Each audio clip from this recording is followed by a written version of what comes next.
Yo, what's good? It's your boy X here, back at it again to drop What If Deku Had Key Control. Now, I know that the title or thumbnail will probably get you guys thinking that this is going to be another incarnation of Saiyan Deku, but it's not. If you do want that, I have tons of those videos on the channel already. This is literally just going to be Deku learning key control from the Dragon Ball universe. I figured it'd be easy considering the fact that we have quirks that can literally turn back time on people, so throwing in the concept of isekaiing Deku into Dragon Ball for a short period of time, right? This is not going to be a Izuku in Dragon Ball. He's just going to learn a couple things there, go back to the real world. So if you guys are excited for that, then leave a like on the video and stay tuned to the end, because I'm pretty sure this is going to be one of those longer what ifs. But yeah, with that being said, I do have an announcement that I quickly have to make. So if you don't want to hear about this, just skip forward to when the video starts. You should see me playing video games at that point. My hero and just skip there. But I did quickly want to say, recently I dropped the video talking about how my microphone broke, so I ended up asking to see if you guys could help me at all with that, and so many of you guys genuinely made such a huge impact with that. I was able to get myself a new mic. I had to downgrade a little bit because obviously the Shure SM7B is like $500, but regardless, I think that with a little bit of elbow grease, some editing, the video's still gonna sound just as great as usual. So with that said, huge thank you to you guys, but without any further ado, enjoy. We begin our story off with Deku making his way to class after he would have started training with All Might. This would be right at the beginning of the 10-month training arc, and Deku would be exhausted because he's already started 1 week in training with All Might every single day. Izuku would simply be thinking to himself, I can't believe how much time has passed. The symbol of peace. All Might's gonna give me his quirk. I can't even believe it. He'd be squeezing his little grip strength thing to get stronger as he's walking to school. And as this would be happening, much like in the opening episode of the series, he would see a villain robbing a store.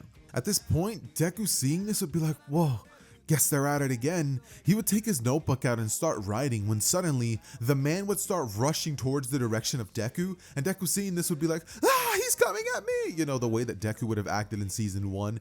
As that would be happening, we would have a hero actually chasing after the villain, and this hero would be none other than Endeavor himself. Aiming his hands towards the direction of the common thief, he would say, surrender now or I'm gonna burn you to ashes.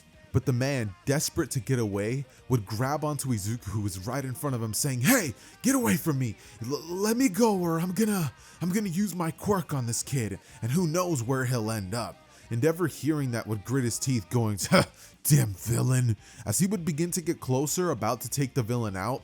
But it'd be at this point that the villain would smile, kind of like he would look worried, angry, scared, and like cocky all at the same time. I can't even describe it.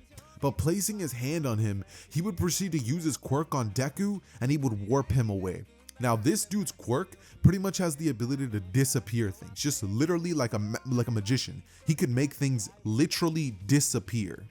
Only downside was that when he would make things disappear, he couldn't bring them back, and he never knew where they disappeared to, because strangely enough, the dude's power was actually OP. He actually had the ability to make things disappear, and all his life, you know, obviously not knowing what would happen to people, he couldn't exactly use that to become a hero. Plus, he just didn't have the makings of a hero as a young kid, so eventually life would have led him down the wrong path. He owed some people some money and he made a bad decision. And Deku was in the middle of all of this, who, while this would have been happening, he would have been like, ah, a villain, ah, oh my, please come save me, yada, yada, yada, just the way that Deku is. And you would pretty much just end up seeing Izuku sitting there as the villain was like, I'll do it, and eventually he did it. Wait, no, Deku would say, but before he could even realize it, he had already been thrown through a weird portal as Izuku's body would feel like it's tearing itself apart. He could feel it being destroyed and then reconstructed all in one moment. As Izuku would appear in a separate world, the world of Dragon Ball, and Deku appearing there would look around going, where am I? He would look around before seeing a man with spiked up hair, about his height. He would look at Izuku and say, what are you doing here? As Deku, turning to see Vegeta himself, would say, but Vegeta, not even hearing a word that this kid had to say, would say, "Get lost," as he would shoot a small ki beam at the direction of Deku, which would blow up the ground, shooting more of a feint-like attack, as Vegeta would completely leave Izuku unconscious, and he would fall to the ground screaming, going, "Ah!" You know what I mean? Like, he was just super scared. But it'd be at this point that Izuku passed out on the ground, we would see Bulma coming in out of nowhere, as she would say, "Vegeta, what was all the commotion?" Mind you, this is around the point in the story after the defeat of Cell. Not quite when Gohan was about to start high school, but a couple of months removed. Actually, 10 months removed. At this point, Bulma, going over towards Deku, wondering who the heck this kid was that she's never seen him, would actually start going through his belongings and grabbing the backpack that he had on. She would see a school lanyard, ID, and a strange foreign-looking smartphone. Upon clicking on it, she would see that Deku had absolutely no password, but funny enough, he actually had All Might as his screensaver, which is hilarious. She, seeing this, would wonder if this is some sort of comic book hero, but as she would scroll, she would see apps and names of things that she just wasn't familiar with. She would think that maybe this kid was a foreign kid or something like that. Maybe he was here to, I don't know, but she would see that this kid was literally just a student. There was nothing wrong with him. She would turn to Vegeta saying, "Vegeta, you can't just attack people for no reason." "I attacked him because he was in our yard for no reason, woman. Don't patronize me. For all we know, he could have been a threat." Bulma looks at him and goes, "A threat? Really? Look at him. The kid's so scrawny, he'd barely be a threat to Krillin." Vegeta, hearing that, would scoff and walk away, knowing that really he just wanted to beat someone up. But regardless of this, she would end up calling over for some help, which would pick him up, put him on a stretcher, and would actually take him into one of her random nursing rooms. Once he would wake up, Deku would look around and see Bulma there. Upon seeing her, Izuku would start freaking out, going, "Please don't hurt me," as Bulma, seeing this, would say, hey, it's okay. I'm not exactly gonna hurt you like the last guy. Sorry about my husband. He can be a bit of a jerk. But I saw you on my yard. Do you mind explaining why you're here? Not just everybody gets to waltz into Capsule Corp." Izuku, hearing that, would say, "Capsule Corp?" He would look around going, "Whoa, where am I?" And she would say, "Kid, I just told you you're at Capsule Corp." Izuku goes, "Right, sorry. I just mean what day is it?" Bulma would look at him saying he's a bit strange, but she would go on to say what the date is, and Izuku would say, "Okay, so we're on the same day. Well, can I ask another question?" She would say, "Of course." As Izuku would say, "Are we in Japan?" And she would say, "Yeah." Izuku, hearing this, would go, "Oh, okay." At this point, he would look at Bulma and say, "Well, I'll explain everything. I was making my way to school when suddenly a villain attacked the streets. He tried robbing a bank, and when he was almost caught by the hero Endeavor, he ended up using his quirk on me to teleport me here. I don't know where I am or how I got here, but his quirk must have been the reason that I'm here. The pro heroes, I guess, weren't strong enough or fast enough to save me, but I mean, it can't happen." He would start muttering, start speaking really quickly, and Bulma would say, "Kid, stop." She would say, "Okay, so first of all, what's a quirk? What do you mean by hero Endeavor? And third of all, what do you mean you were teleported here?" Izuku, hearing this, would be stunned, going, "You don't know what a quirk is? Have you been living under a rock or something, lady?" She would look at him and go, "Don't say that about me." As, she smacks him, and Izuku would be like, "Ah, that hurt." She would go, "Sorry, it's an instinct. Anyways, so what's a quirk?" Deku, looking at her, would say, "Well, quirks are superpowers that were developed by humans.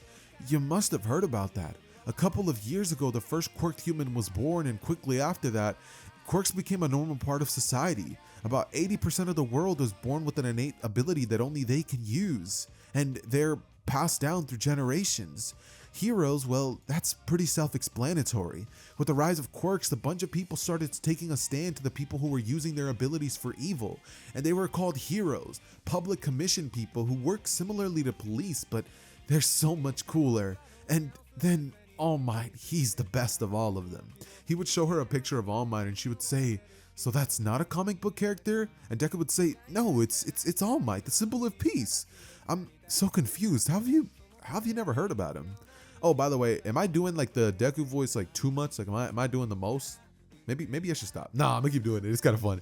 Anyways, regardless, Deku would look at Bulma and would be like, well, and you had asked who I am.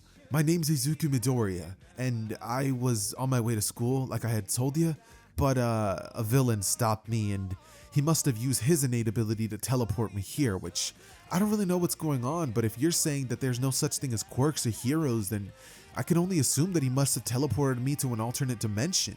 Bulma hearing that and realizing that that is a real thing, that there is like a multiverse, like there's different places in existence, she would say, whoa, this changes so much. Then that means that universal things are real. Oh wow, this is incredible. She would start writing everything down that Deku was telling her, and he would say, quick question, how am I gonna get home? She would look at him, and both of them in an instant would both realize that Deku was kind of screwed. Because at this moment, Bulma was the smartest person in the world, and she hasn't even cracked time travel, much less universal travel. So Deku, looking at Bulma, would begin asking her if there's any way that she could help him. And after thinking about it for a bit, she would say, I got it. We could use the Dragon Balls. I just used them a couple of months ago. She used them to like do something to her physical appearance or whatever, like she always does. She's like, but we have to wait 10 months. I just used them. Izuku, hearing that, would say, 10 months? You mean to tell me that I'm barely gonna arrive for the hero entrance exam? And Bulma, hearing this, would go, oh, yeah, we have wish-granting orbs that are known as the Dragon Balls. They can help you gain a way back home. They can grant 3 wishes, and we've gathered them multiple times. I think Shenron should be able to bring you back home. I don't think it's beyond his powers, she would say. And Izuku, looking at Bulma, would go, well, I sure hope so. After this would happen, Izuku would go on to ask Bulma about what her world is like, and she would actually begin explaining. She says that kind of similarly to her world, there's people with mutations here as well, going on to talk about the furry people and stuff like that, saying that in her world, people never ended up developing strange abilities. Here, if somebody wants to become a hero, what he would call it, they just train. Izuku, after hearing that, would say, wait, so there's heroes here? And she would say, not exactly, but I guess you could say Gohan, Goku, and my husband are heroes. And Izuku would say, oh right, your husband. He's really powerful. He knocked me out by shooting an energy beam at the ground. It was powerful. Bulma would say, yeah, that's nothing. He could probably blow up this planet if he got too angry. And him hearing that would go, what? He could do what now? She would start explaining that he is incredibly powerful and she has a lot to learn. It'd be at this point that Deku, hearing that, would be like, yeah, I do. And as he's walking with Bulma thinking about everything, he would finally realize, wait, if I have to wait 10 months, then All Might's not going to know what happened to me, and he might end up giving one for all to someone else.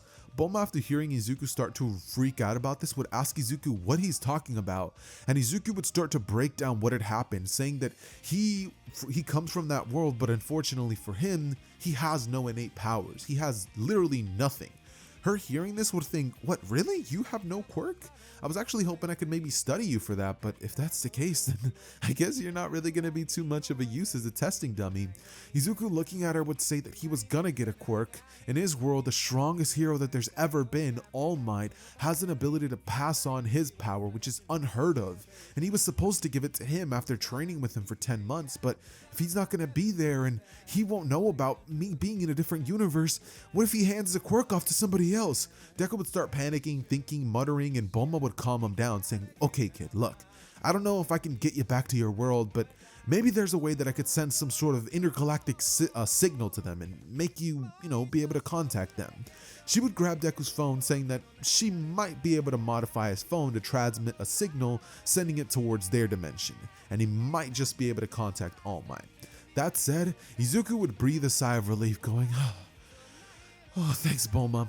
She would look at him and say, don't mention it. Also, how old are you, kid? Deku, looking at her, would say, oh, I'm 18. Because in this timeline, UA isn't a high school. It's actually going to be a college. Some of you guys might wonder why. Well, honestly, for no reason. Everything pretty much stays the same. It's just a college. Everyone's just older. That's all that changes. Regardless of this, after about a day or two of Deku waiting and learning new things about this world and looking into, Doing some research on everything that's going on in this planet, Deku would start finding out all the incredible advancements that they'd made towards their society, and he would even find out about the battle with Cell and stuff like that. Something that everybody else would have forgot. Oh no, nobody would have forgotten. He would have found out about the fight against Cell and would have even seen the videos of the Z fighters fighting against Cell, as well as Mr. Satan and all those things. And by the time that Bulma was done upgrading his phone so that he could send signals to enter like a different universe, Deku would get his phone back as he would thank Bulma uncontrollably. It'd be at this point that Vegeta walking through the hallways would say, "Huh, this pipsqueak's still here? What are you doing here, kid? What's your name?" Izuku looking towards Vegeta would say, "Izuku Midoriya." He would bow, and Vegeta looking at him would scoff, going, "At least he bows down to the Prince of Saiyans." He would smirk as he would walk away, and Deku would just sit there, about to pee his pants practically, because he knows how strong that guy is after seeing that video of his performance. Deku knows that isn't just light tricks. That guy is the real deal. He was moving so fast, the camera had to move at 1/10 of a second, and they still could see him moving incredibly fast. That said, Bulma looks at him, putting her hand on his shoulder, going, "Hey, don't freak out. That's just Vegeta. He warms up to you after, well, actually he won't." But she would say, "Don't worry about him. He's like that to everybody." She would then say that she thinks she might have nailed it, as Izuku would grab his phone, and the first person that he would text would obviously be his mother. Alright, I know he's freaking out about All for One, but One for All, but bro, his mom is probably worried sick, having probably put a bunch of like missing child posters. He would end up texting her saying that he's okay, that he was accidentally teleported to another world by a villain's Quirk, and that villain would have been apprehended by Endeavor. She would start freaking out saying, "My baby, are you okay?" And Izuku would say he is, that he ended up meeting a really nice lady who's helping him out with everything.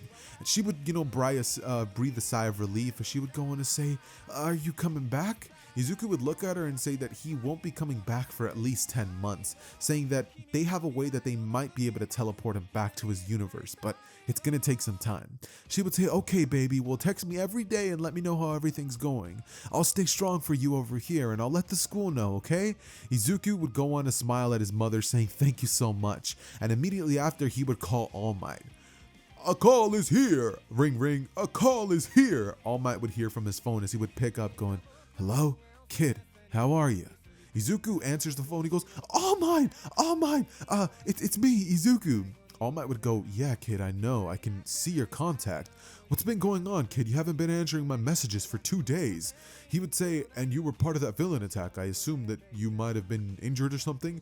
Izuku would tell All Might that that's not even the half of it, that villain ended up teleporting him to a different dimension. All Might hearing that would go, "What? You were teleported to...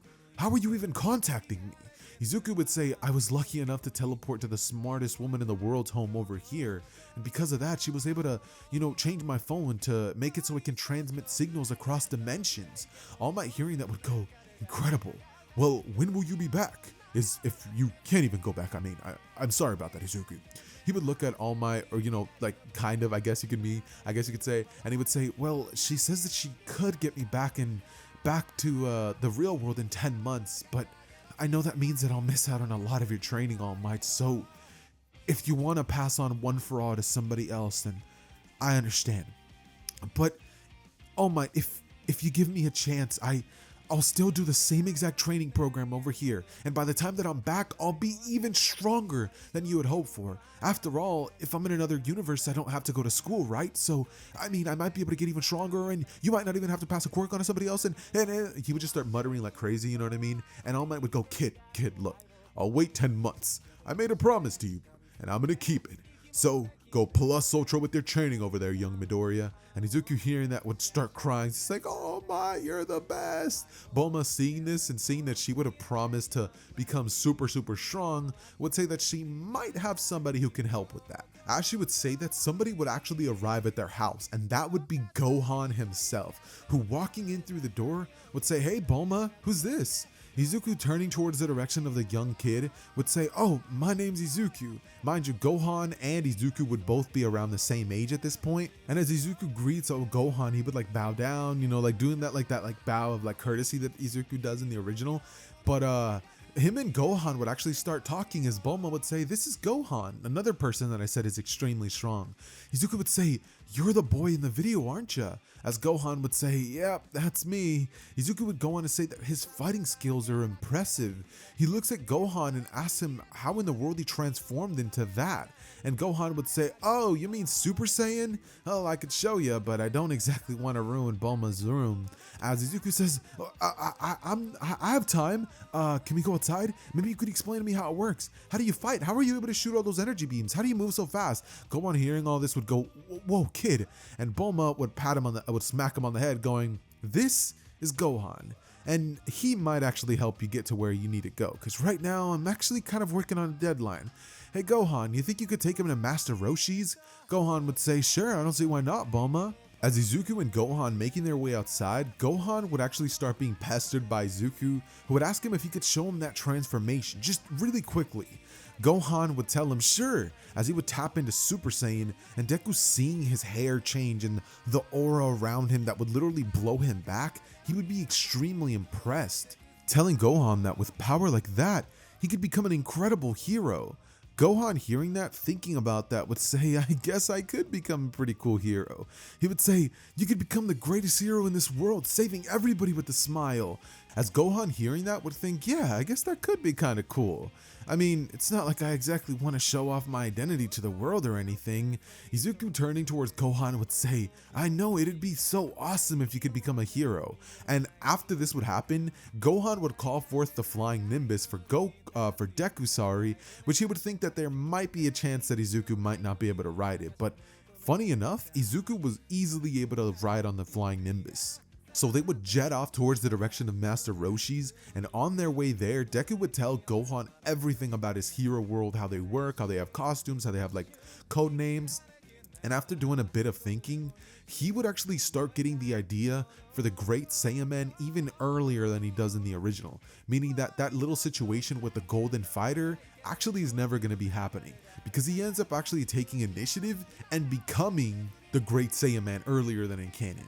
At this point, Gohan would finally end up asking Izuku, as they're flying, mind you, "So what's your quirk? I know you come from a world where people have cool abilities." And Deku, turning towards Gohan, would say that he was born with nothing, saying that in his society there's 20% of people actually aren't born with anything, and he was just unlucky. He would say that his mom has a telekinesis power and his father can breathe fire, but he's weak. But he would say, "But I'm gonna get one for all once I go back to the real world.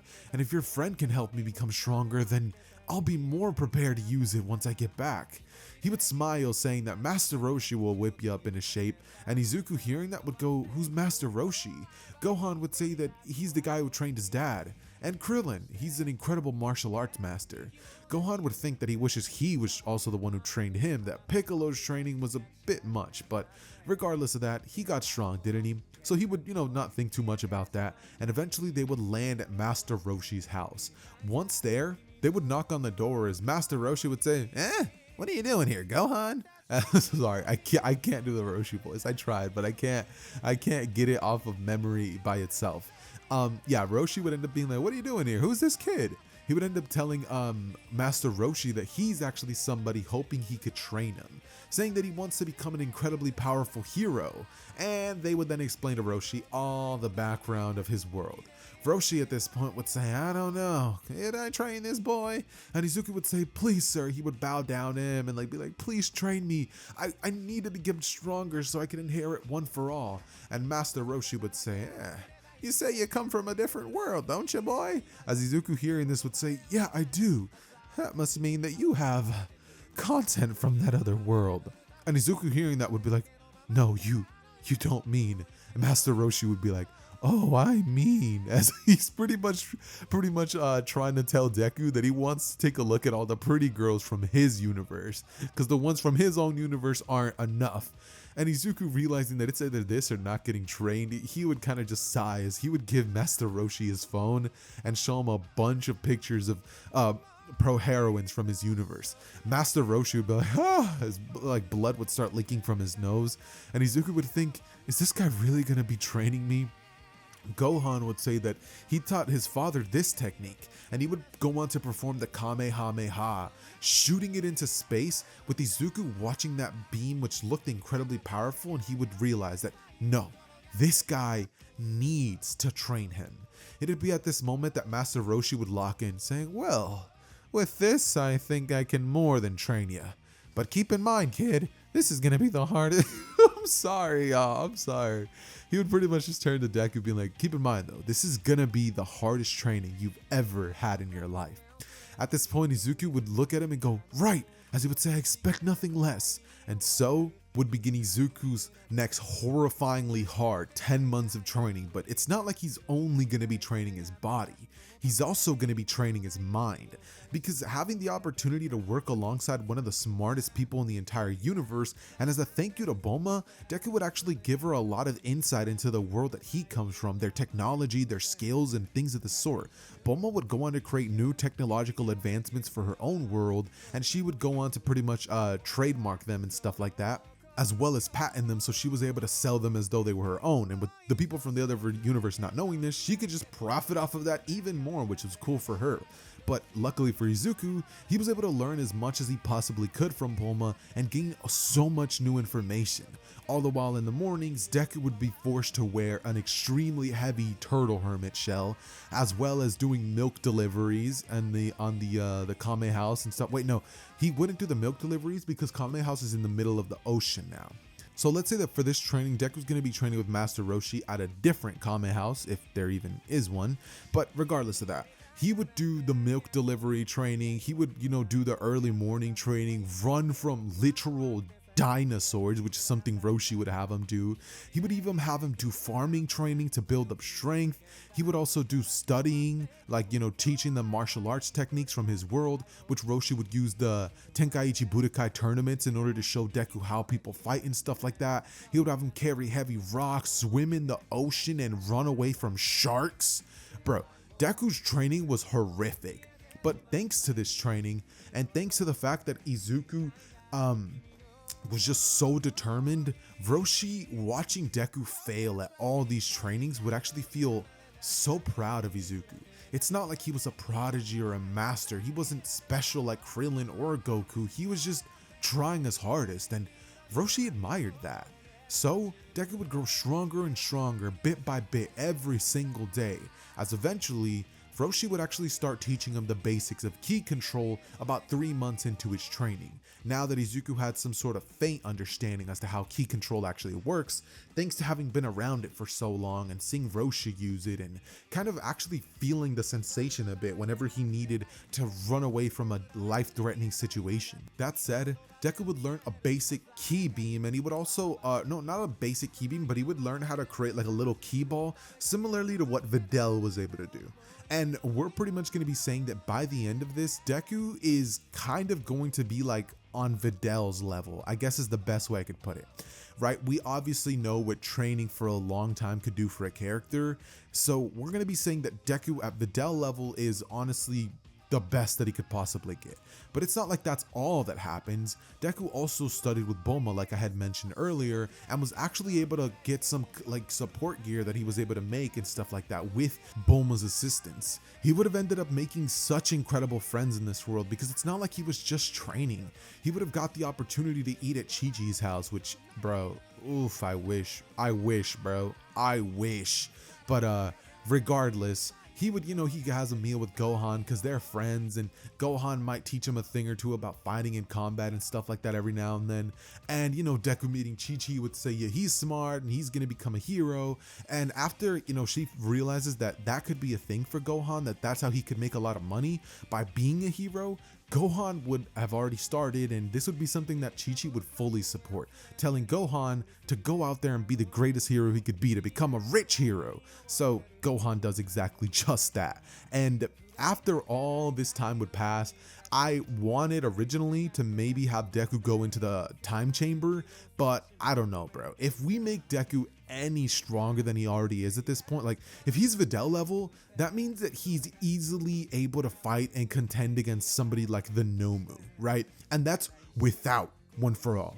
And mind you, he's still gonna get One For All. So if I make this dude as busted as possible in comparison to the Dragon Ball universe, I even make him Yamcha level, the verse is cooked. Like MHA is cooked. So we gotta hold back a little bit and be realistic. Deku is not some crazy prodigy, and he's not able to pull the Kamehameha wave out of his butt out of nowhere, so he still hasn't even mastered that. However, he has been working and training on learning that ability in secret, but what he does have is an ability that Gohan would have taught him, such as the Masenko. Granted, a very weak version of it because it works in essence similar to the Ki Beam, but a lot different to the Kamehameha Blast. So he's good at using the Masenko and also normal Ki Beams. He also has, incredible speed thanks to that, and he's able to charge up his aura. So those are the things that he would have learned thanks to all that. He also would have learned incredible fighting techniques similarly to how the Crane School fights. So Deku's kind of fights similarly to Krillin, Gohan, and a little bit of Goku sprinkled in there, but he's like very weak in comparison to their world. But everybody who had helped take part in his training, including Gohan, Roshi, they're all incredibly proud of him because this dude is not like I keep saying, he's not some crazy prodigy, and he managed to get this strong. Safe to say he can control 100% of One For All when he gets back, but that's besides the point. Point now is that Bulma finally got the notification from her Dragon Ball radar, and the balls would finally be able to be used. Deku, using the Nimbus as well as the Cloud, would go and collect tons of them. And when Deku would be getting ready to do his farewell, they would all go to the to Kami's lookout, where Deku would summon Shenron. Deku, seeing Shenron, would freak out. He'd go, "What the heck is that?" He would feel fear, genuine fear, staring up at Shenron. And as he would say, "My name is Shenron, state your wish." Deku, seeing this, he would see Bulma super calmly and nonchalantly say, "Hey Shenron, we have a question for you. Do you think you could teleport this boy back to his original universe?" And Shenron, hearing that, would say, "That is a simple wish." After hearing that, Bulma would look towards the direction of Izuku and smile, saying, "Well, kid, it was nice to meet you. Here's a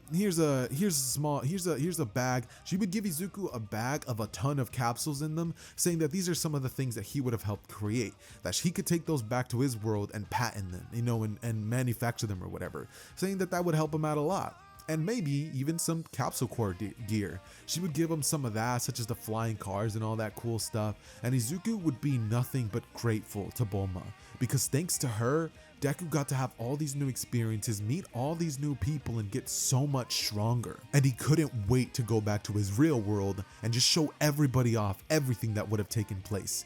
That said, as a farewell gift, she would give Izuku a portable gravity chamber. She would give him blueprints for capsule tech that he could make. She would even make him a pro hero costume. And funny enough, let's give Deku a great Saiyan man type looking costume. That's the kind of costume that Deku's gonna be having, like with the cool. No, matter of fact, let's give. Nah, I can't. Wait. No, yeah, let's give Deku the Great Saiyan Man costume, but like a different color. Yeah, let's do that. Like a green. No, wait, because his is green. I don't know. Let's just give him like a cool costume that she would make that's similarly looking to the Great. Nah, let's give him the literal Great Saiyan Man costume, because she gives him a costume, but Gohan, looking to Deku, would say, "Hey, I want you to have this." As Izuku, looking at the costume in his hand, he would say, "You don't mean you're giving me the..." Gohan looks at him and says, "I do." As he would say that it's his dream to become a hero, and that he inspired him to become the Great Saiyan Man. So he wants him to have the original costume. So Izuku, taking this with smiles, as he would turn to Gohan and say, "This means so much." And Shenron would say, "State your wish." As Bulma, looking towards Izuku with a sad smile, would say, "I wish for you to teleport him back to his world." And Izuku, hearing that, would smile, waving goodbye at everybody. Roshi, the turtle, Krillin, he would have met him, Gohan, Chi-Chi would be there bidding him farewell, and even Vegeta would be there, as he would scoff, going, "Huh, this damn brat." But in an instant, Deku would be gone. Deku would immediately arrive back in his world, is holding onto his backpack and the outfit that he would have used for high school, would simply look around as he would have a smile on his face, and he would think about everything that's happened. Looking at his city, he would have a big bright smile. And the second that Izuku would look around, this man would take off, running so fast that a pro hero would say, "Hey kid, no using your quirk." But Deku would simply wave back, say, "I'm not," as he would continue rushing, and he would move so fast, shocking anybody who was watching this, because mind you, Deku is absolutely insanely strong. he trained with literally Master Roshi, Gohan, and even was able to take advantage of the gravity chamber via Bulma teaching him a thing or two, and admittedly getting Vegeta to try to take him into it, which he might have pushed the boy too far and caused a couple of bones to be fixed, but after a Senzu bean was given to him, Deku was fine. Regardless though, as Deku would arrive at his house, he would knock on the door, and the second that Inko would open it, the waterworks would start flying. Deku would start crying as the room would fill up with tears, and Inko and Izuku would just sit there holding each other, hugging each other so tightly. After this would happen, Inko looking at Izuku would say, "You must be hungry," as she just starts whipping it up in the kitchen, and truth be told, Deku had just had a massive feast with everybody before arriving, but he just couldn't say no to his mom's enthusiasm. How was he supposed to say no to a home-cooked meal from his mom? He had missed that. After all, Roshi's cooking wasn't exactly the best tasting thing in the world. That said, after spending a couple of hours with his mother, Izuku would get a text from All Might, telling him to meet him at Dagoma Beach, where everything started, and Izuku seeing this text would have the biggest, brightest smile. Deku was so happy to be seeing his old mentor, his favorite hero of all time, but now he looked at All Might in almost a different light, knowing that there was characters out there in the universe that were as powerful as Gohan and Goku. He's heard stories about, saw videos of Vegeta, and characters like Roshi who are way stronger than him even at this point. He didn't even get to the point of surpassing Master Roshi, but that doesn't even matter to him because his goal was to be strong enough to obtain One for All and show All Might that he really wanted to put in all the work. There was only one slight worry in Izuku's mind, and that was whether All Might not have stayed true to his word, but Izuku knowing that that's All Might, that he's crazy, there's no way All Might wouldn't have done that. He would meet All Might at the beach, and their reunion would be priceless. Deku would rush over towards All Might saying, "All Might!" And All Might seeing Deku would say, "Young man, how have you been?" with a big bright smile. He would look at Deku and he would say, "Whoa, Midoriya, it would seem that you've done some rather impressive changes." As Izuku looking at All Might would hold the back of his head saying, "All Might, that's not all I learned. I don't know why I deserve to have this happen to me, but All Might, I have so much to tell you. In that other world, I learned so much. I was trained by one of the greatest martial arts teachers in the entire multiverse." And All Might hearing this would say, "Slow down, kid, slow down, one at a time." He would go on to explain his time with Bulma, Vegeta, Gohan, Roshi, the training that Roshi had done, and finally, he would tell All Might that he thinks that he's more than ready to obtain the Quirk One for All. That is, if he still wants him to be his successor. All Might looking towards Izuku with smiles, saying that he's told him all about his growth, but now he would love to see it, seeing as there's approximately 2 days before the exam. Izuku would think, right, the exam. He would then pretty much tell All Might that a part of him had honestly kind of put that in the back of his mind, but looking towards All Might, he would say, "All right, well, do you want to maybe have a spar?" All Might hearing that from Izuku, seeing that he was the one to actually mention that, would have a smile saying, "How you've changed, young Midoriya. This was you a couple months ago," showing him a picture of a crying Izuku, and Izuku would say, "Well, Master Roshi didn't exactly let me cry all the time.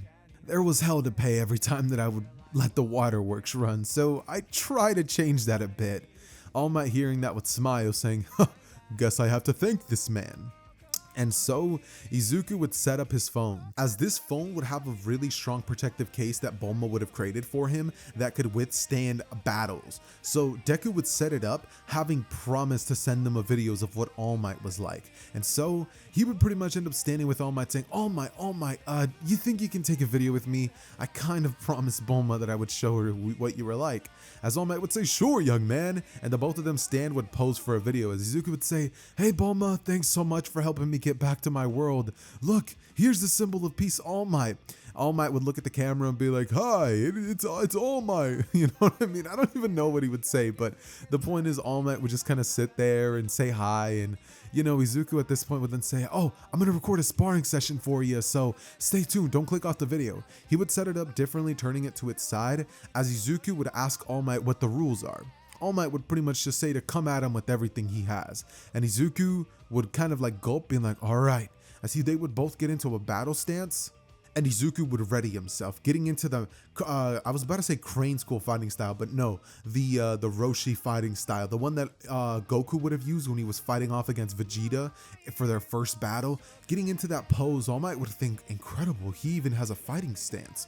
Not only has his body grown, but as soon as he can even realize it, Deku was already next to him and had punched him in the face, causing blood to actually come out of All Might. As wiping it off, he would smile, rushing back in towards the direction of Izuku as he would punch Deku in the stomach, but Deku would have actually blocked it using his martial arts new know-how. At this point, I want to say that Izuku is about 60% of All Might at this point. Not 60% of All Might going all out. His speed is incredible. I mean it. His speed is absolutely insane. So everything that All Might could muster in this universe, Izuku is 60% of that. So All Might definitely felt that blow, and they would go back and forth with All Might shocked that Izuku could keep up, because yes, he was slower than All Might and less strong. But what was closing that gap between them was the battle IQ that Izuku had learned from training with Master Roshi. Not to mention the fact that Izuku in his time over there would have got more than used to fighting against opponents multiple times stronger than him. So granted, we're holding back, but there was still a widening gap between himself and the people he would constantly face. So the battle would rage on, and finally, Deku would land a blow on All Might, which would actually cause All Might to hold his wound, as Izuku would say, "Oh, All Might, I'm so sorry, I completely had forgotten." All Might would smile, looking at Izuku as he wipes the blood off his face and thinks, "Young man, I am so proud of you." He would tell Izuku that he made so much growth over there in that universe, and that as a quirkless boy, this should be impossible. Izuku would go on to tell him that the reason that he's so strong is because he discovered an ability called Ki, something that everybody innately has, but it's incredibly difficult to control. And the only reason that Deku could do it is because he was trained by the greatest martial arts master of all time. Saying honestly, he doesn't think he could teach somebody else even if he tried, that he understands it, but explaining it, that just requires a different level of finesse, saying maybe one day he'll train the next generation to use these abilities, or maybe not, because these powers might fall into the wrong hands one day. He would go on to explain that in his world there was a different school called the Crane School that he heard of that eventually turned dark but finally came back to the light. All Might, after hearing all this lore, would be like, "Young man, what are you talking about?" And Izuku would say, "Sorry, All Might, I guess I'm rambling. I did that a lot when I was over there on their planet, considering the fact that I kept mentioning things from this world and they would always be clueless." All Might would say, "Well, I'll give you one thing, young man. You were still the same incredible man boy that I would have met." Because mind you, Deku still would have saved Bakugo in this timeline. Sludge Infinite still goes down. Everything just kind of gets scaled up a couple of years, but everybody's power level remains the same. Because in this timeline, instead of awakening their quirks at the age of 4, they awaken them at the age of 8. So that means that they have the same amount of time with their quirks as they would originally, and also they're not able to use their quirks and train with them. So everybody, I do mean it, is the same exact level of strength, okay? The same thing. Regardless though, what pretty much ends up happening after this is All Might would smile towards Izuku, saying that while he might not understand how Izuku got so powerful, he's proud of him, as he would rip a hair off and tell him, "Eat this." Izuku seeing this would go, "What?" As All Might would say, "Well, see, you have to eat a bit of my DNA. That's how the quirk transfers." And Izuku hearing that would go, okay. He would kind of just close his eyes and think, "Down the hatch," as he would swallow it and eat it. And then he would open his eyes as he would like squeeze his hand, thinking, "I don't feel much different. Am I supposed to?" As he would charge up his aura to its max, letting out a scream, going, "Ah!" But nothing. Izuku would simply like close and open his hand once more, and he would realize that, yeah, there's nothing happening. All Might would then say, "You didn't let me explain, young man. The quirk should take about an hour or so to fully transfer." As Izuku hearing that would say, "Oh, well, what if we come back and train tomorrow?" All Might looking at Izuku would say, "You got it, young man." As the both of them would leave, and Izuku would send the messages to Bulma, he shoots a text to Roshi, which has an image of one of the pro heroes in his world, and he says, "Thanks for all your training." Master Roshi would be in the bathroom, reading one of his magazines as usual, and seeing that message, he just goes, like his iconic laugh, as he just seeing this image of like a random heroine or whatever. This man just gets all excited for no reason, which I don't know, man. So sometimes like making those jokes makes me a bit uncomfortable, but I don't know, man. It's part of Master Roshi's character. Regardless though, the very next day, Deku and All Might would meet back at the beach, and there, Izuku would finally show off his mastery with One for All. And here's where I think it's very appropriate for me to mention how Izuku's control over One for All will be. Mind you, he has one day, this day, pretty much before the entrance exam, which is tomorrow, to work on One for All. So he would do hardcore training at the beach with All Might all day, using the ability of One for All to essentially work on the abilities that he had already mastered, such as flight, ki blast, speed, and strength by enhancing his strength with ki. All those things would be exponentially heightened. Izuku would think of One for All as almost going Super Saiyan, in the sense that it enhances his strength by like 10 times, or I don't know, what would be a fair multiplier? Because we can't exactly give him like a 50 times multiplier because we don't know what it actually is, but let's just say that it's kind of like going into, I don't know. Okay, so no, let's just do a 50 times multiplier to his base strength, which I'm not going to be giving you guys a number, but he's weaker than Roshi. So whatever Roshi's power level is at the Saiyan saga, actually, let me look that up. How strong is Roshi in the Saiyan saga? Oh, also, while I'm doing this, if you guys have made it this far into the video, please leave a like. Please. It'll help this video do so much better in the algorithm. And if this, in the Saiyan saga, no. In the Cell saga. I was doing it all wrong for some reason. Here. So his power level was likely around 1,000 to 1,500. So let's just say that Izuku held a power level of like 800, meaning that he was like, nah, because is that power level already stronger than All Might? Let's say he held a power level of like 500, okay? Like a 500 power level at this point. So he's pretty strong, and 500 times 50? No, yeah. 500 times 50? Wait, isn't that 500,000? No, I'm literally so slow. That's 250,000. Some of y'all are about to roast me in the comments. I can already feel it. Oh, that sucks. All right. So yeah, that's about as strong as Deku's going to be by using One for All 100%, which mind you, he does have access to. But he also is going to be learning control of it because Izuku's learned ki control. So he's not going to be using One for All the way that he uses it in the original, in the sense that he's going to just throw full power swings at things because he's never understood what having a quirk was like. Granted, he still doesn't have one, but what he does have is ki control, which taught him to essentially channel it all throughout his body instead of just a singular point. So that helps a ton in terms of achieving full cowling immediately upon activation. Deku's not just going to be throwing a full power punch and breaking his limbs like he usually would. Deku's bones are just stronger. He can take the power of One for All, and I mean that 100% off rip. That said, Deku would once again spar with All Might today, and it would become increasingly clear that Izuku was much stronger.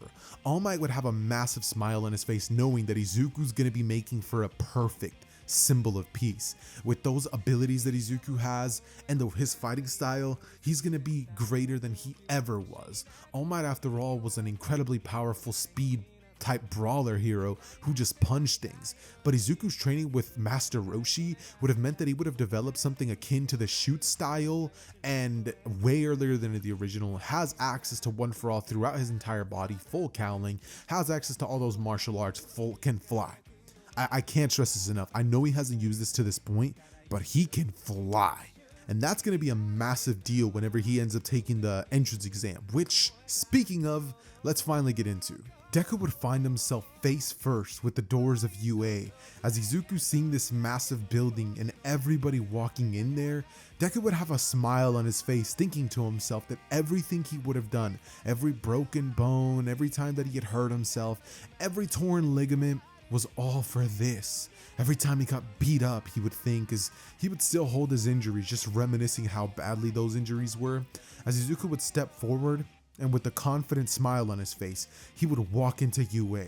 As he would be doing so, he would almost be about to be shoulder checked by Bakugo, but Deku, having the ability to sense the ki, would dodge out of the way, as Bakugo, seeing this, would grit his teeth, going, Deku. As he would enter the entrance exam, and right after this, we would have Izuku enter as he would take the written portion of the exam, as right after, President Mike would go on to explain the point scale, the 1, 2, 3, and ultimately 0 pointer.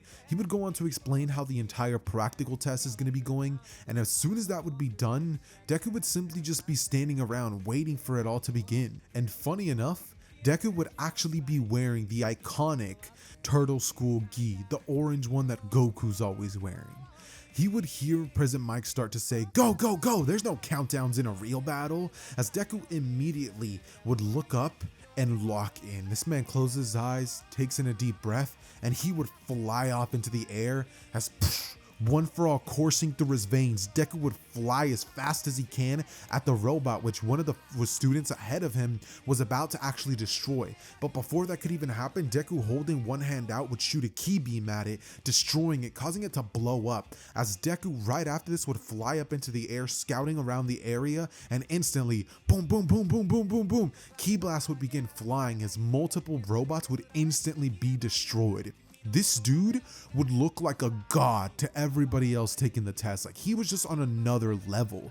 And as he was flying down there, he would finally see a 3-pointer, wanting to test his luck with it. He would fly down towards it, as flying towards it with one punch, he would punch its head clean off of its body, as Deku, closing and gripping his hand, would smile, as he would then fly towards more robots. But as this would happen, all of a sudden, Deku, about to use his power, would feel black tendrils shoot out from his hand, as he would go, "What?" This black energy shooting out from his body would come out, as it would be the ability Black Whip, which, mind you, because he has 100% control of One For All strength based, means that the rest of the quirks of One For All are going to start to activate. So not only does Izuku now have every ability that he would have learned from Master Roshi training from him, but he's also going to be having One For All and the rest of the quirks that go with it. Safe to say, this Deku is going to be busted.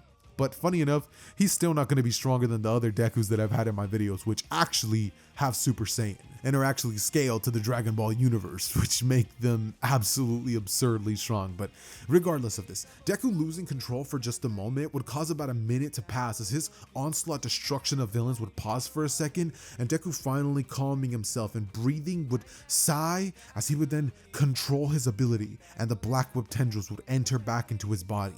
It'd be at this point that all the UA teachers who were watching the examination, seeing that Deku had some troubles controlling his quirk, would take big note of that. But right after that would be over, they would all notice that it almost stopped immediately. And as soon as that was done, Nezu would end up using the ability of the 0-pointer. Deku sees this large robot and he would simply think nothing of it, as he would fly off trying to destroy more robots. But as he did that, Deku would hear a scream, and this would be Uraraka, just like always. Izuku, hearing this, just couldn't turn his back on her, knowing that she was in danger. So Izuku would immediately fly towards her direction, trying to help her as fast as he could, but he would see that the 0-pointer was about to crush her with its leg. Deku, seeing this, would speed blitz towards Uraraka, as grabbing her in his arms, he would move out of the way, and before any of the judges could have realized what happened, he and Uraraka would be on top of a building. Deku would put her down, as he would then look at the 0-pointer, knowing that it's going to be a danger to the rest of the students. Izuku would charge up a Masenko, as he would send it flying at the 0-pointer, causing a chain reaction explosion with it blowing up, and Uraraka watching in complete awe. As that would happen, the test would be over. As the alarms would all go off, Deku would turn towards Uraraka, as he would ask, "Hey, are you okay?" Uraraka, looking at him, would have just an expression of what is going on, as she would snap out of it and say, "Oh yeah, I'm totally fine." She would blush, she would cover her face and say, "Thank you for saving me back there. How do we get down?" Izuku would look at her as he would smile, saying sorry about that. He would grab her as they would fly down, and the second that they would touch the ground, Izuku would smile at Uraraka as he would wave goodbye, saying that it was nice meeting her. She, seeing Izuku, would start blushing, as she would think, he was so close to me. Uraraka, thinking of Izuku as like the coolest person ever, because come on, now wouldn't you? Like, Deku just proceeded to annihilate so many robots, broke All Might's record, and then just absolutely toyed with the 0-pointer, which, mind you, sometimes I'd be making it seem like a bigger deal than it actually is, because in the sports festival, Todoroki actually does the same. He handles them with literal ease. But yeah, he blew up the 0-pointer, no big deal. And after that would take place, Deku would essentially make his way home as he would await UA's response and what's going to be happening. Is he going to be getting into UA? Which, I mean, come on now, of course he is. Who am I kidding here?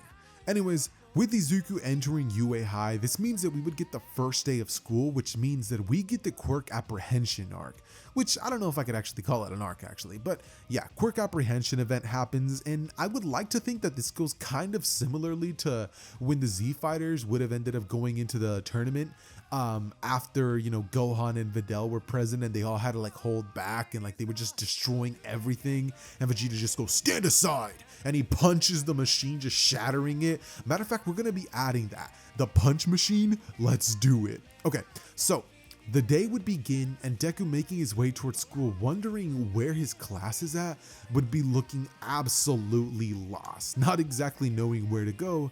But as he walks inside, he would be greeted to a girl with blue hair and blue eyes. Seeing her and knowing that she looks a little bit older than him, Izuku would walk over towards her as he would ask her where exactly class 1A is at. She, looking towards him, would say, "You're a first year?" As Izuku would say, "Sure am. I'm guessing you're a second year, right?" She would look at him and say, "Third year actually, but thanks for the compliment. I guess I do look a bit young for my age." She would smile as she would say, "But yeah, I could help you get to your class." She would walk with Izuku as she would say, "So what do you think of UA so far?" And Izuku would say, "Honestly, I haven't even formulated an opinion. Haven't even been here for 5 minutes after all." And she would say, "Well, I hope you do well." As Izuku would wave to Nejire, thanking her for walking him to class, and she would go off as she would think, he did not look like a first year. But Izuku, entering into the classroom, would see Katsuki, Bakugo, and Ida arguing. Deku, seeing that, would kind of just sigh, thinking to himself, some things never change. He would make his way to his seat, and eventually Mr. Aizawa would enter the room as he would go on to tell everybody that they're going to be needing to put these on and meet him outside. Araka, much like in the original, would protest to this, saying, "But what about orientation?" As Aizawa would go on to say, "We have 3 years to turn you into competent heroes, and we're not wasting a second, so put these on and meet me outside." Everybody would do so, and the second that this would happen, Deku would be standing outside as Aizawa would throw him a ball, and Deku would catch it as he would look at Aizawa, asking him what he's going to do with this. Aizawa would go on to explain to him that because he got the best marks on the entrance exam score, he's going to be the one to demonstrate what's going to go down. Bakugo, hearing this, would be stunned, going, "What? That damn loser got the best scores? This has to be some kind of joke." He would speak up, saying, "How in the world did Deku get the best scores in the whole thing? He's quirkless." Everybody hearing this, including Araka and Aizawa, would be stunned, going, "What are you talking about, Bakugo? Izuku Midoriya has a quirk registered." As Bakugo, hearing this, would get angry and look towards Izuku, wondering why he had lied to him all these years or what was going on. He would simply watch as Izuku, making his way inside the circle instructed to by Aizawa, would reel his arm back and throw the ball as hard as he can. But as he did that, Aizawa would ask Izuku why he held back. Izuku would be shocked knowing that, seeing that Aizawa knew that, as he would ask how he would know he was even holding back. As Aizawa would go on to explain that he had seen him perform during the examination and not to try to fool him again. Izuku, looking towards Aizawa, would look at everybody else as he would say, "Well then, can everybody step back?" Everybody would do so, getting about 10 more meters away in distance, and Izuku would charge up his aura fully, as this would cause some air to blow some people back, with Mineta being completely tossed around by the wind pressure. And before I continue forward, sorry if you guys hear my dog barking in the background, or sorry, not my dog, my neighbor's dog. He's really annoying, and sometimes at night he'll just start barking at people for no reason. So I was wrong. I just went outside to check, and this dude is literally barking at nothing. So let me continue the story before I get angry. Anyways, after Izuku would charge his ki up to the max, Izuku would then have an energy start surrounding him as this ki would expand greater than before, and now everybody would 100% start being blown back. Bakugo would start gritting his teeth as seeing Izuku's new display of power would absolutely stun him. Bakugo, seeing this, would feel so much rage as Izuku would reel his arm back and throw the ball as far as he possibly could. The ball itself would fly up into the atmosphere as it would then burn up and literally be destroyed, getting a score of infinity because it would have hypothetically gone into space and never came back. That said, Aizawa would show that score to the rest of the class, and everybody seeing that would be absolutely awestruck. They're like, what? As Bakugo, seeing this, would fly off towards the direction of Izuku, using his explosions to get close to him, but before he could even do anything, Aizawa would cancel his quirk, as he would reprimand Bakugo, telling him that if he tries to cause problems in his class again, he'll expel him. As he would turn towards Izuku, nod at him, pretty much telling him that that was an incredible showing, and Izuku would actually be standing there, showing no signs of fear or intimidation. This man just stood there like an absolute G and let somebody else handle it for him. With that being said, the rest of the test would finally proceed to happen, with the 50-meter dash going down and Izuku using One for All to its max for every test. This man would blow everything out of the water. The 50-meter dash, the grip strength, the machine itself would break. The standing long jump, he would clear that. The side-to-side steps, Deku would look like Saitama. The ball throw, you guys know what happens. And then they would get a test consisting of push-ups, sit-ups, and finally, a test of how strong each individual student can actually punch. Everybody would go first on the machine, with Aizawa having a sneaking suspicion that Izuku should probably go last for obvious reasons. And his suspicions were more than correct, because when Izuku stands there and throws a full power punch at this machine that has been shown to tank a blow from All Might himself, mind you, not in his prime obviously nowadays, which in his prime he probably also would have shattered it, but when Deku punches this thing absolutely shatters, as it would be broken to pieces, and Bakugo, seeing the difference between his strength and Deku, would just be watching as this entire worldview would be crumbling before him. He would think, there's no way. Deku was a weakling. Somebody I could crush under my foot at any given moment, and now he's so much better than me. Explosions would begin crackling in his hand as he would look at Aizawa, but this moment was staring at him, waiting for him to just do something. Bakugo would untense up his hands as he would simply glare at Izuku, waiting for class to be over. Because imagine how you would feel if you were so much better than somebody at a specific thing, and 10 months later, this person didn't just surpass you, but they made your skill level look absolutely insignificant in comparison to theirs. I can definitely see why Bakugo would be upset in this moment. That said, after this would take place, Deku would be rushed by every student in Class 1A as praises would begin flying at Deku left and right. Deku would be stunned, as in the other world, strength of display like this would cause people to say, wow, you're powerful. And Bulma, to give him credit, Gohan would probably hype him up like this, but nobody else would really say much. They'd be like, impressive, but you're still not as strong as Goku, is something he could practically hear Roshi saying in his ear. But Deku, seeing this, would think, I forgot, this world is just so much different than theirs. Deku would accept all the praises and a huge smile would appear on his face, as in this moment it would finally click. He's literally the strongest person in this world. Deku, realizing that, would smile as he would think to himself that he's gonna have to live up to that reputation. And so, class would finally be over, Deku would grab his things, and he'd be walking out of the school with Ida and Uraraka at his side, just like usual. With that being the case, as Deku's walking off, somebody would be waiting for him at the exit of UA.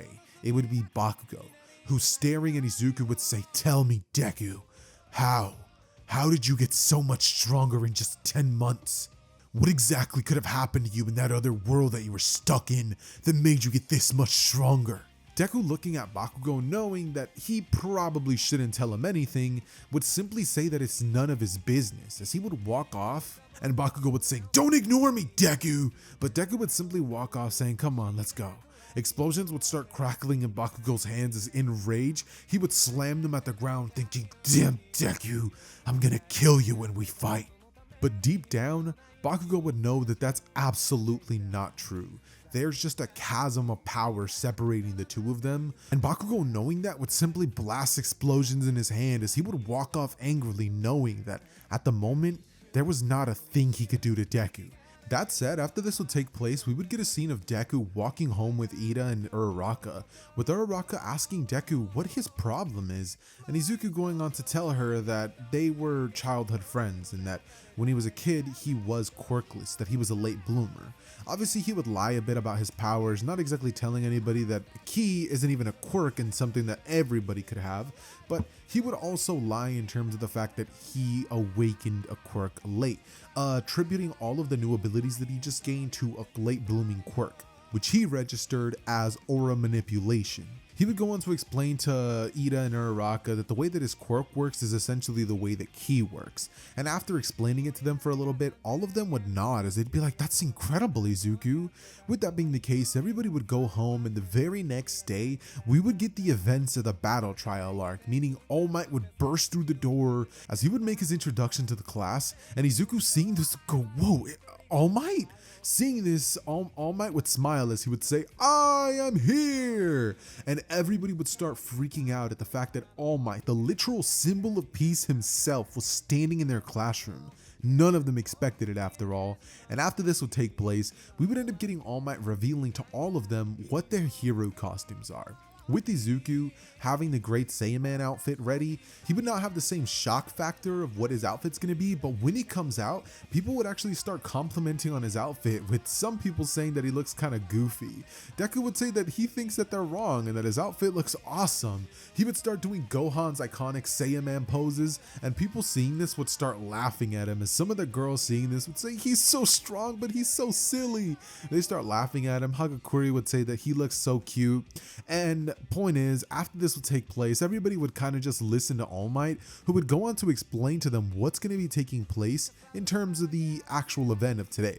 He would go on to explain that today they're going to be having combat training in the battle trial event, that today 2 people are going to be playing as heroes and 2 are going to be playing villains, saying that for today's class they're going to be going up against each other in 2v2 matches with the goal to capture a bomb, and whatever team manages to win, well, they come out on top, they win.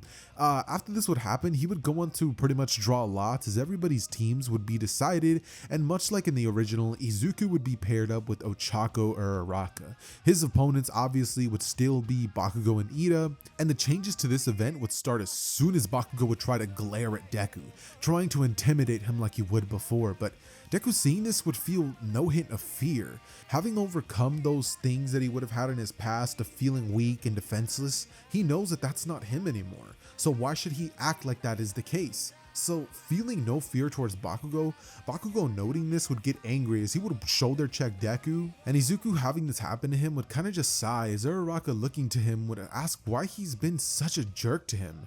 Deku would say that Bakugo has always been like that since he can remember. He would go on to explain that before, since he was weak, he was nothing, but now Bakugo, probably seeing him having become so much stronger, now actually sees him as a threat, and he probably thinks that he lied to him all those years about having a quirk. He would tell Uraraka this, and she hearing this would say, "I guess I could understand, but he's a jerk." She would say, "Make sure that you wipe the floor with him today." And Izuku looking at her would smile as he would say, "I'm gonna make sure we win, that's for sure." As the event would start, and as soon as that would happen, Deku entering the area with his Great Saiyan outfit would look at Uraraka as he would smile, and she seeing his helmet would think that it's actually kind of cool looking. I feel like a hero costume like the Great Saiyan costume is gonna also be a hit or miss thing, even in the My Hero world with goofy costumes, but I think overall it's probably gonna be more of a hit in terms of how cool the costume is. That said, Izuku, knowing that Bakugo was likely gonna go after him first, would walk up the stairs with Uraraka as they would make their way to the second floor, slowly checking through each room to see if they're not in there, and with Izuku noting that they haven't found him, he would realize that they probably did the smart thing and hid the bomb room upstairs. They had wasted about a minute or so checking every room as Izuku would suddenly hear footsteps getting closer and closer, but if that wasn't enough of a tell, Izuku could feel Bakugo's key signature getting closer and closer. Suddenly, Bakugo would turn the corner as throwing a big right hook explosion towards Deku. Deku, seeing this happen dang near in slow motion, would grab onto Bakugo's arm and slam him on his back like he would in the original. However, unfortunately for Bakugo, the amount of damage that this does in this timeline is going to be astronomical, because Deku now has the reinforcement strength of ki. So this slam would cause Bakugo to ricochet up into the air, as Bakugo would be completely winded by this attack, looking at Deku as his vision would slightly blur, but before he could even realize it, Deku would end up swinging a right hook at Bakugo's face, which actually sent him crashing into the wall, going through the wall itself, as Bakugo would land in an empty room, and Deku would end up waiting for Bakugo's next move. Suddenly an explosion would come from another side of the wall. As Deku prepared for that, would look towards that direction, but it would have been a misdirection by Bakugo, who, coming out of the hole that Deku would have created in the wall, he would zoom towards the direction of Deku, throwing an explosion as Deku would throw a punch, but Bakugo would stun him using a move he wouldn't have been expecting. Bakugo would redirect himself in the air as he would attempt to hit Deku, but Deku, now realizing what Bakugo did, would drive his elbow up into the air as he would end up elbowing Bakugo square in the chest, right where his heart was at, causing Bakugo's heart to kind of stop for a second as he would be like, ugh. And in this moment, Deku, using his capture tape, would wrap it around his arm as Bakugo would land on the ground and begin coughing out on the ground, with All Might saying, "Katsuki has been eliminated." Deku, looking at Bakugo, would say no hard feelings as he would walk away, but as he would do so, Bakugo, slowly and weakly getting up, would say, "Get back here, damn it." He would pull the pin on his gauntlet, and All Might would say, "Bakugo, no, you've been..." But before he could even finish his sentence, the blast would ring throughout that entire area, as Deku would have essentially tanked the blow, now staring at Bakugo, who would have actually done some serious damage to his Great Saiyan Man costume. Deku would look at Bakugo with a saddened expression because part of his mask would have broken, so you could see like his eye and half of his face.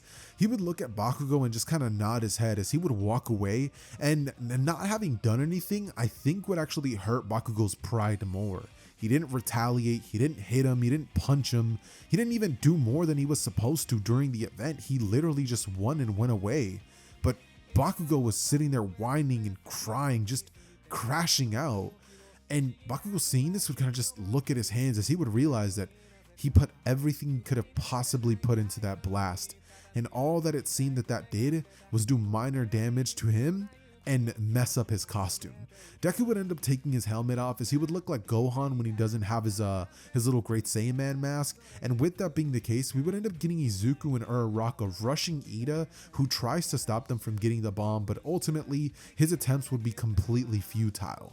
After this would take place, the school day would finally be over, and the next day the schools would go on to pick who they're going to be choosing as their class rep. In this timeline, that person would be none other than Izuku Midori, who in this timeline, I feel like would actually be able to accept the job, and Ida wouldn't be the one giving all the directions. Of course, I can definitely see Ida serving as an advisor role, telling Izuku that he should probably do this. So Izuku would kind of have like a class leader in Ida, as well as Momo Yaoyorozu. But with that being the case, this day would finally be over, and Aizawa would go on to tell everybody about the USJ event, telling them to sign these permission slips via their parent or guardian, and that they're going to be having to get ready for some rescue training. With that said, we're able to kind of just fast forward to when that actually happens, and we would begin with All Might doing his hero work like in the original. He would use his quirk way more than he actually has to, and he would end up arriving to the teacher's lounge with him talking to Nezu, telling him that he's sorry about not being present for the kids. Nezu would go on to say, "It's quite alright, All Might, but I will have to tell you, as a UA teacher, you must put more focus into your students rather than hero work. There's more than enough heroes out in the world." So he would start rambling, and All Might sitting there would be like, he always does this. But regardless, as this is happening, the students would be arriving at the USJ event with them standing there, and suddenly a purple mist would appear out of nowhere. Deku, sensing this, would wonder what's going on, and as soon as that would take place, multiple different portals would appear in different areas. As Deku, sensing multiple key signatures having appeared in the USJ, would ask Aizawa if they're supposed to be there. Aizawa, immediately using his quirk, would jump down to go on to handle as many people as he can. All the while, the students themselves would simply watch on in awe as Kurogiri, much like in the original, would then be attacked by Kirishima and Bakugo, who phasing right through him would then be teleported like in the original. After that would happen, Deku, realizing that this is a full-fledged villain, would immediately activate his ki as he would fly towards the direction of Kurogiri, standing face to face with him, and he would shoot a ki beam straight at Kurogiri, which would actually end up hitting him, causing Kurogiri to be completely taken out of commission, much like he would be when the heroes would have attacked in Kamino Ward. That said, Deku from this point forward would fly up into the sky, as more people who would have been teleported to different locations with villains wouldn't be this time around. So Deku, taking advantage of this, would fly up into the air as he would go down towards the direction where the main boss is, who he could have recognized as it, considering that the dude was standing in the middle and seemed to be the one orchestrating everything. He thought that the main one would have been the Warp Gate guy, but considering that he was taken out of commission, Shigaraki was the only one left. He would fly down towards his direction as he would ask what exactly he thinks they're doing here, interrupting their hero training. Shigaraki, turning towards Izuku, would say, "So, hero, you think you could stop us? Well, I'm afraid you're gonna be sorely mistaken, because I have the Nomu." The Nomu right at his side would hear Shigaraki then say, "Kill the brat," as the Nomu would rush in towards the direction of Deku and punch him square in the face, who Deku, not realizing that this thing was that strong, seeing as its ki went from like what it should be since it wasn't using anything or using any strength, it just was kind of like at zero, like flat out. But the second that it rushed at him, it spiked up to massive levels of ki as it would punch Deku in the face. Now, mind you, it's not like these characters in My Hero are gonna all of a sudden be having ki blast or something like that. I'm just using the topic of ki to kind of like use power levels in a sense. But yeah, its power just shot up and it would punch Deku, sending him crashing into the ground, rolling away. As I was seeing this stun that somebody could actually hurt, Izuku would see him get back up as he would have tanked the blow, and he would think, "I can't believe I left my guard. And after all of Master Roshi's training, what would he say now?" He could just hear Master Roshi telling him to dodge, as, you know, Izuku would then look towards the direction of the Nomu and think to himself that he has to take this thing out quickly. Immediately, Deku would fly towards the direction of the Nomu, as using his martial arts learned by Roshi would proceed to absolutely decimate the Nomu with blow after blow after blow. However, the Nomu's shock absorption would be a big deal, and Izuku would realize that while yes, the Nomu can't hit him and can't even land a blow on him, Izuku's inability to actually damage the Nomu would be a problem. So Izuku, thinking to himself that that thing is strong, he would say, "How's this thing so strong?" Shigaraki would begin to gloat, saying, "The Nomu was created to defeat All Might himself. So if you're not as strong as he is, you have no hope." Izuku, hearing that, would think to himself, "All Might, huh?" As immediately his ki would begin charged up to the max, and it would then expand, causing Shigaraki and the villains that were facing Aizawa to begin to be blown back. Deku at this point would look at the Nomu and say that he's been wanting someone to test his new power on. He would fly towards the direction of the Nomu, and with a 100% blow straight to the Nomu's stomach, he would send that thing crashing out of the building, similar to what All Might would have done in the original after like 1,000 blows or something like that. But regardless of that, with Deku sending the Nomu straight to space after a supercharged punch, Izuku would turn his attention towards Shigaraki, as staring daggers at him, Shigaraki would think, "What? It's not fair. Kurogiri, get us out of here." But turning to Kurogiri, he would see that he was completely unconscious, and Deku would simply have the classic cocky Gohan smirk on his face, as turning towards Shigaraki, he would say, "You're not going anywhere." With that said, Shigaraki, pissed off, would rush at Deku, trying to land his decay quirk on him, but it would be completely futile, considering that he couldn't do a thing. Deku would dodge him before then punching him in the stomach, leaving Shigaraki unconscious on the ground, as his hands would fall down onto the ground and it would show what his face truly looks like. Deku, getting a glimpse of the true Shigaraki, would kind of just look at him in disgust, as he would then pretty much end up helping Aizawa and the heroes who would arrive to round up every single one of the villains that were left, as hundreds of villains would actually end up going into custody, and 2 of them would be great players to the story: Shigaraki and Kurogiri. With that said, All Might would end up arriving to the scene as he would praise Izuku, telling him that he handled that situation perfectly, that Aizawa told him everything that happened, with Izuku smiling, saying that he's just happy he gets to live up to his expectations. All Might tells Izuku that he's done that and more, and Izuku would smile, as after this would happen, All Might would say that unfortunately he can't go out in the media as the person who helped take all this out, that All Might's going to be the one getting the credit as well as the heroes, considering that if it goes out to the public that everything was solved by a student, UA is going to be under heavy persecution. So with that being the case, Izuku would kind of nod, saying that he doesn't need the credit, he's just happy everybody was safe. So with that being said, the school would be having a 1-week break, considering that the school had literally just been attacked. But regardless of that, during that 1-week break that Izuku would have off, nothing would change in Deku's day-to-day routine. He would continue doing the training that Roshi would have taught him and stick to the basics of push-ups, sit-ups, and all that stuff. He would also even end up finally having the opportunity to try out his gravity chamber, starting off with 5 times gravity, because remember, Goku, after arriving on King Kai's planet with 10 times gravity at a power level of what was it, 800, was barely able to walk, so it took him a while, and the only reason he was able to adapt so fast was thanks to his Saiyan biology. So Deku's a full human, he's not a Saiyan, so to just give him a crazy amp would be absolutely insane. And obviously, yeah, he could use One for All, which would help out a lot, but at that point, he feels like it's kind of cheating. So he would begin training inside of the gravity chamber, and with him having so much free time off, Deku would finally take the opportunity to open the gift bag that Bulma would have given him. Deku doing so would be greeted to a case full of hundreds of different Capsule Corp pops things, like the Capsule Corp technology of storing things inside of these little containers. But with that being the case, Deku would go on to see a couple of the different inventions that would have been created by Capsule Corp, and smiling, Izuku would actually decide to thank Bulma, as in his head he would think to himself that this is going to be revolutionizing the world, considering the fact that he's going to be able to take this to a company with the patent that he's obviously going to have, because nobody else could do it, and essentially sell the rights to a couple of inventions, not the big key technology that he has or even the ability to turn these things into capsules, but he would simply sell a couple of the technology thing that Bulma would have given him. And with that being the case, Deku having the blueprints, he wouldn't even feel bad about it. He would just give them the blueprints and have the original actual things himself. After that would happen, Deku and his family would be given a small fortune, which means that Hiyashi, who was currently busting his butt somewhere else in the world, because, you know, they had to make money somehow, and supposedly Deku has a dad, which we never see.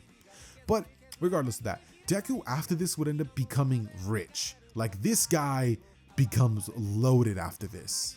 And the rest of his classmates would actually find out about this, because 3 days into their brink, it would be reported that there's now a new billionaire in Japan. His name, Izuku Midoriya, the youngest one that has come out in recent years. And so Deku would pretty much end up going viral in the news. Not only is he an incredible hero studying in UA, but he's also a technology genius. That being the case, Deku would actually receive a message from one of the smartest characters in their verse, David Shield, who would actually end up requesting Izuku to actually walk him through the technology, saying that he's impressed with his technological mind. Deku, seeing this, would be extremely excited and would actually plan a visit to see David, which is going to be happening the same time that we're going to be getting the Two Heroes movie, which I'm actually going to be covering this timeline. That said, the students would return back to class, where they all find out about the UA Sports Festival, and then we would have the Shino incident with Bakugo calling everyone extras and yada yada yada. That being the case, we would then get Deku and the rest of the class appearing at the UA Sports Festival, as every single one of them would be completely psyched. Deku would be so excited to let the world know that he is here, something that he was pretty much telling All Might that he was promising to do, and he was even more excited because of the prospect that he was going to be able to send everything that happens at the UA Sports Festival to Bulma, who's going to be able to show it to Roshi, who, yes, he's been keeping in contact with this entire time. So mainly, he's working to impress All Might, his mom, the world, and even, his friends that he would have left back in the other universe. That said, Izuku would make his way to the podium as he would be the one making the speech in this timeline, and he would go on to just give an electric speech, cheering everybody on, telling them all to go beyond, plus ultra, some cringy stuff. But regardless, after that would take place, Izuku would make his way down and everybody watching him would start smiling. The other classes would realize that maybe not everyone in class 1A is a jerk, and so the obstacle race would be the first thing that happens. As soon as it would begin, Deku would use his speed to fly off towards the finish line, flying straight through a 0-pointer, destroying it instantly, as he would then fly throughout the minefield and set a ton of them off, clearing the path for a bunch of people to go straight through, with Deku getting first place instantly. Everybody seeing this would realize that he is clearly far ahead beyond every singlebody else in his year at this point, and Izuku doing this would have actually used One for All in tandem with his flight, trying to show off as much as possible and show Roshi how much stronger he's gotten thanks to One for All, which they're actually aware that Izuku has. Oh, also I did want to note, Izuku definitely got stronger after a couple of days of training in the gravity chamber, so now he's even faster than before. That said, what would end up pretty much happening after this is we would get the event to the cavalry battle, and because in this timeline Izuku carries himself differently and people could see that he's clearly strong, a lot of people in this timeline aren't going to be looking at him as a target, instead trying to avoid Izuku during the cavalry battle. But there still is going to be a select few people who are going to try to get his headband, such as Bakugo, Todoroki, and one team in particular, which I just thought of a scenario that could happen. Regardless, people aren't going to be able to actually take the headband, but there is going to be one thing of note that I want to add to the cavalry battle section. When Izuku's teamed up with Uraraka, Tokiyami, and Mei Hatsume, as they're pretty much like going through that event, going with the motions and avoiding everybody, trying to hold on to the 1,000,000-point headband, Deku would get a sensation that danger was coming, as his quirk, Danger Sense, would activate for the first time, and Izuku, sensing Suyu's tail coming at his headband, about to take, not tail, but tongue, coming at his headband, about to take it, Deku would dodge out of the way of Suyu's tongue, grabbing it, as he would actually yank it, and Suyu in this moment would feel pain, as the tongue itself would go flying back towards Suyu's mouth, and she'd be like, "Ribbit, that hurt." Mineta in this moment would be, showing himself that he was in there, and Izuku, seeing that they were about to try to take his headband, would think that they're pretty, what's the word I'm looking for? They're pretty bold, no, daring. That said, the cavalry battle would be over, and in this timeline, Deku would be able to retain the 1,000,000-point headband as his battle between himself and Itoshi Shinso would take place. Which in this timeline, regardless of how you want to look at things, I can see Izuku winning, because A, he doesn't respond to Shinso and is able to simply take him out in a hand-to-hand combat fight, which we can't even call a fight, more like he gets punched once and gets sent flying out of the ring. Or what could happen is that Izuku would actually retaliate to something that Shinso would say, and with that being the case, he would be placed under Shinso's quirk. However, Deku in this timeline would have definitely done mental training thanks to Roshi teaching him that, so I could actually physically see Izuku being able to break out of this and actually just attack Shinso, knowing that he's not going to let himself get caught again.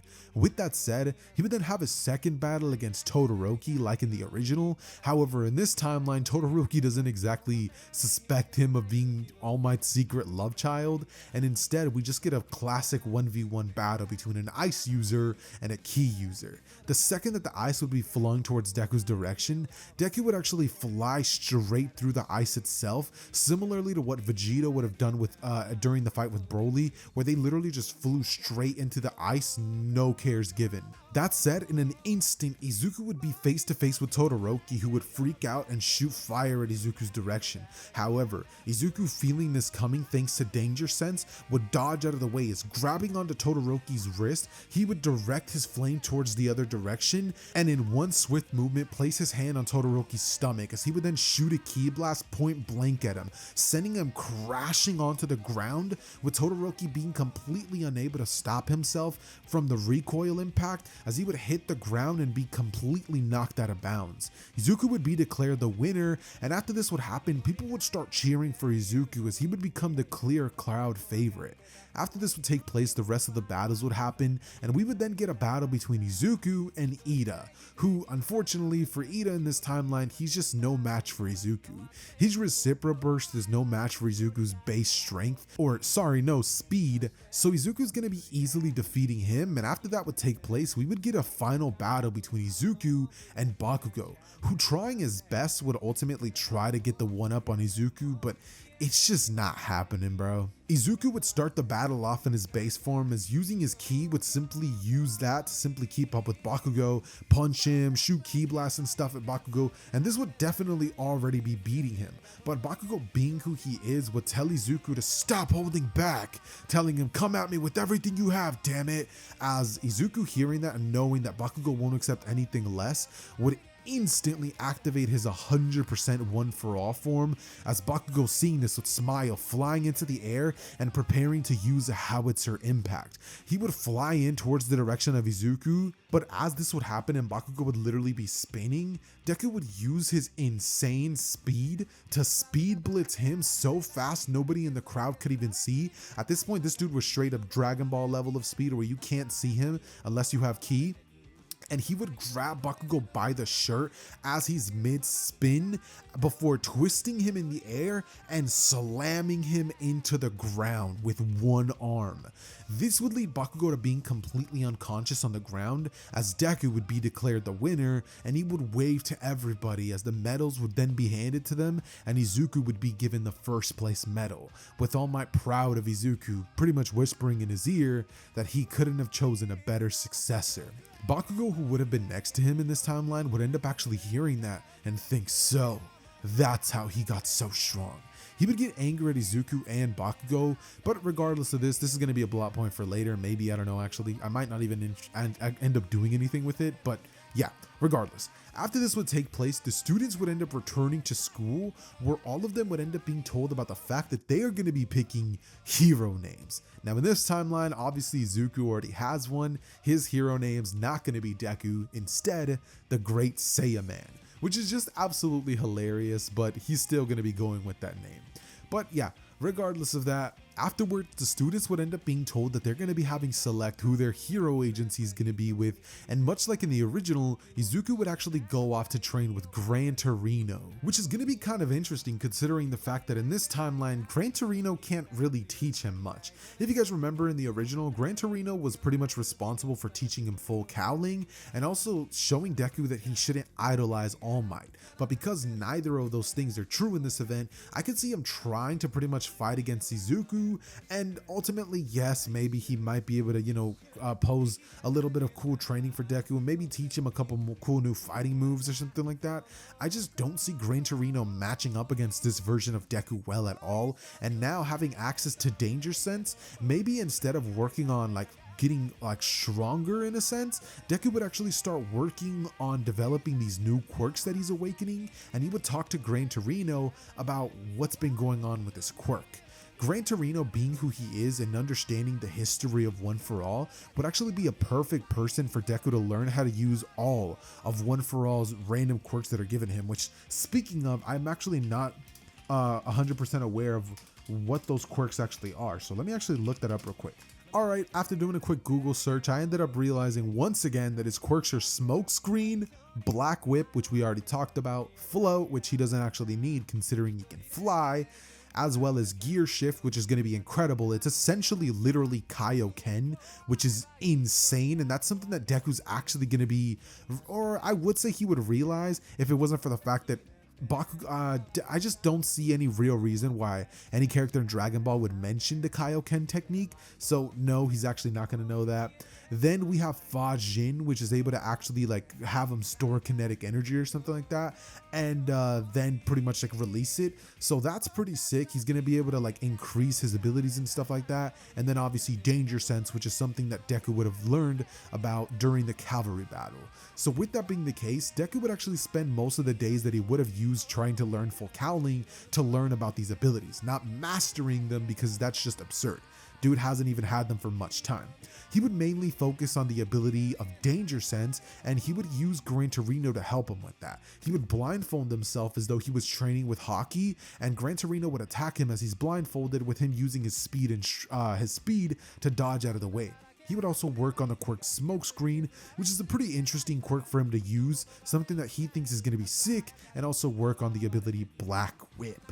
With that being the case, eventually a couple of days would pass, and finally, Gran Torino would believe that Izuku was ready to go out on a hero patrol, so that's exactly what would happen. Izuku and Gran Torino would end up boarding a train, making their way towards Hosu, with Gran Torino hoping that they might actually run into the hero killer. So, Gran Torino and Deku would end up arriving safely to Hosu without the Nomu attack, because remember, the only reason that would happen in the original is because Shigaraki called them there, but because he got captured earlier than in the original and he still hasn't been broken out, which is something that I can actually see All For One doing, there's not going to be a Nomu incident. Instead, Gran Torino and Izuku, as well as Endeavor and Todoroki, are all going to be on the lookout for Stain. But without any incident stopping, Endeavor and Todoroki to find Stain, I can actually see a world in which Endeavor and Shoto are the ones that actually face off against Stain first, with Stain, using his convictions and like being super like angered at Endeavor,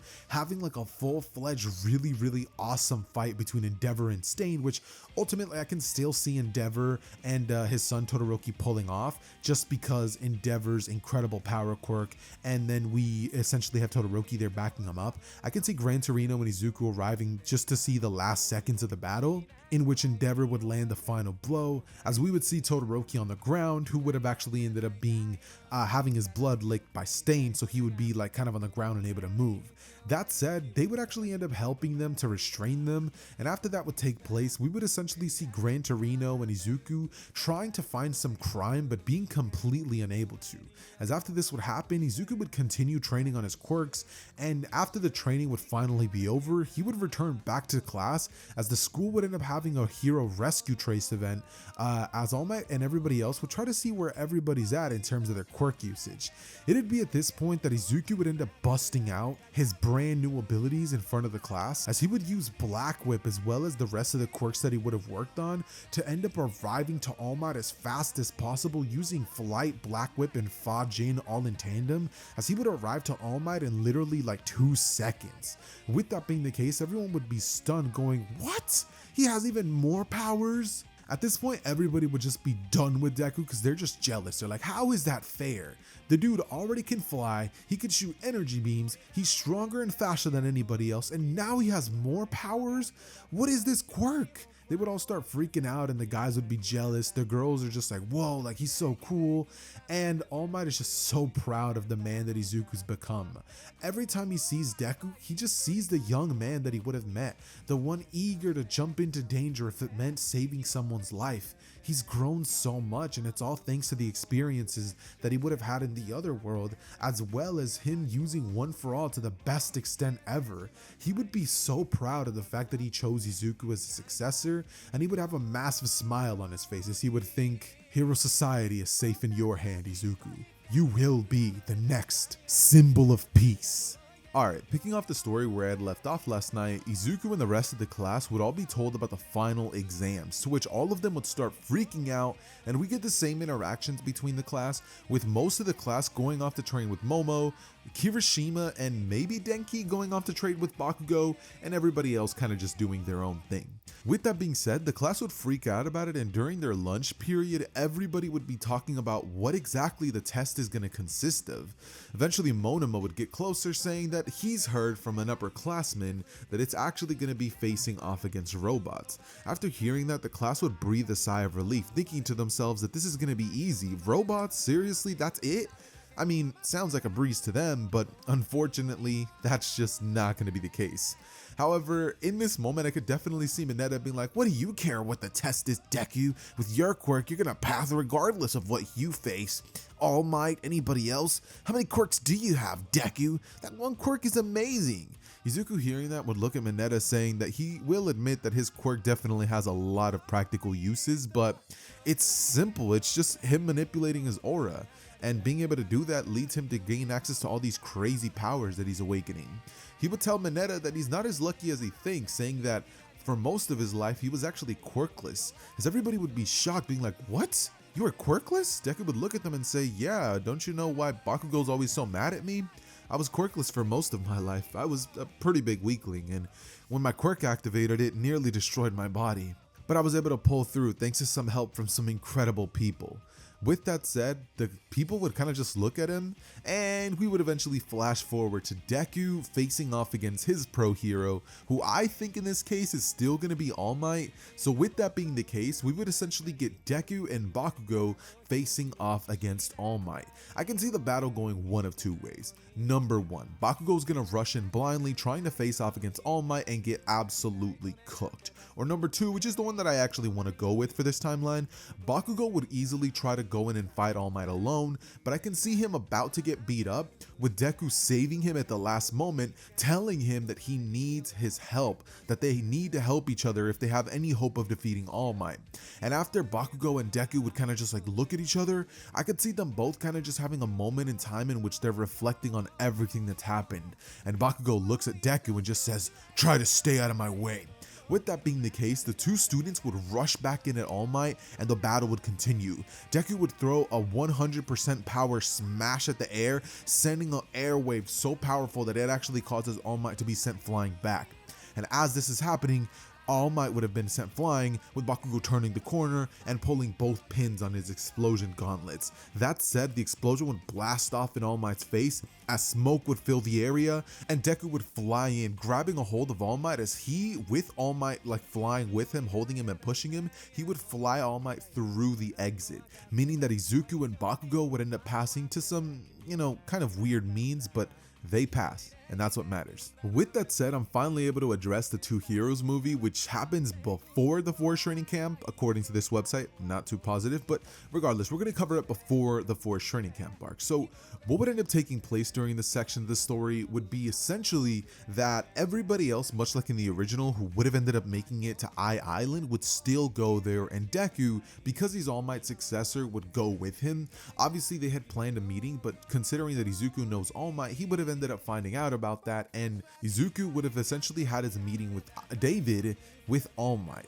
So they would arrive to the island and be greeted to Melissa's shield like in the original, as they would eventually end up meeting David. And in this timeline, Izuku's not going to be fangirling like he always is, where he's like freaking out and just going absolutely in bonkers for somebody else. Here, he's kind of going to remain calm, cool, and collected, as, he would meet David's shield and they would actually go on to have a pretty interesting monologue together. All Might would kind of just be sitting there being like, guys, as David would look at All Might, telling him that he's so happy to see him. They would dap each other up, and All Might would smile as Melissa would leave and All Might would go into his Small Might form. After this would take place, David would say, "It's that bad, huh?" As All Might, looking towards him, would say, "It is, David. Things have only gotten progressively worse," as he would hold onto the shoulders of Izuku, saying, "However, I found the new symbol of peace, somebody who's already surpassed me and who I believe is going to be able to carry the burden of the hero world all on his own." David, hearing that, looking at Izuku, would ask if he's truly that strong, and Izuku would say that if he watched the school festival, then he would know a thing or two.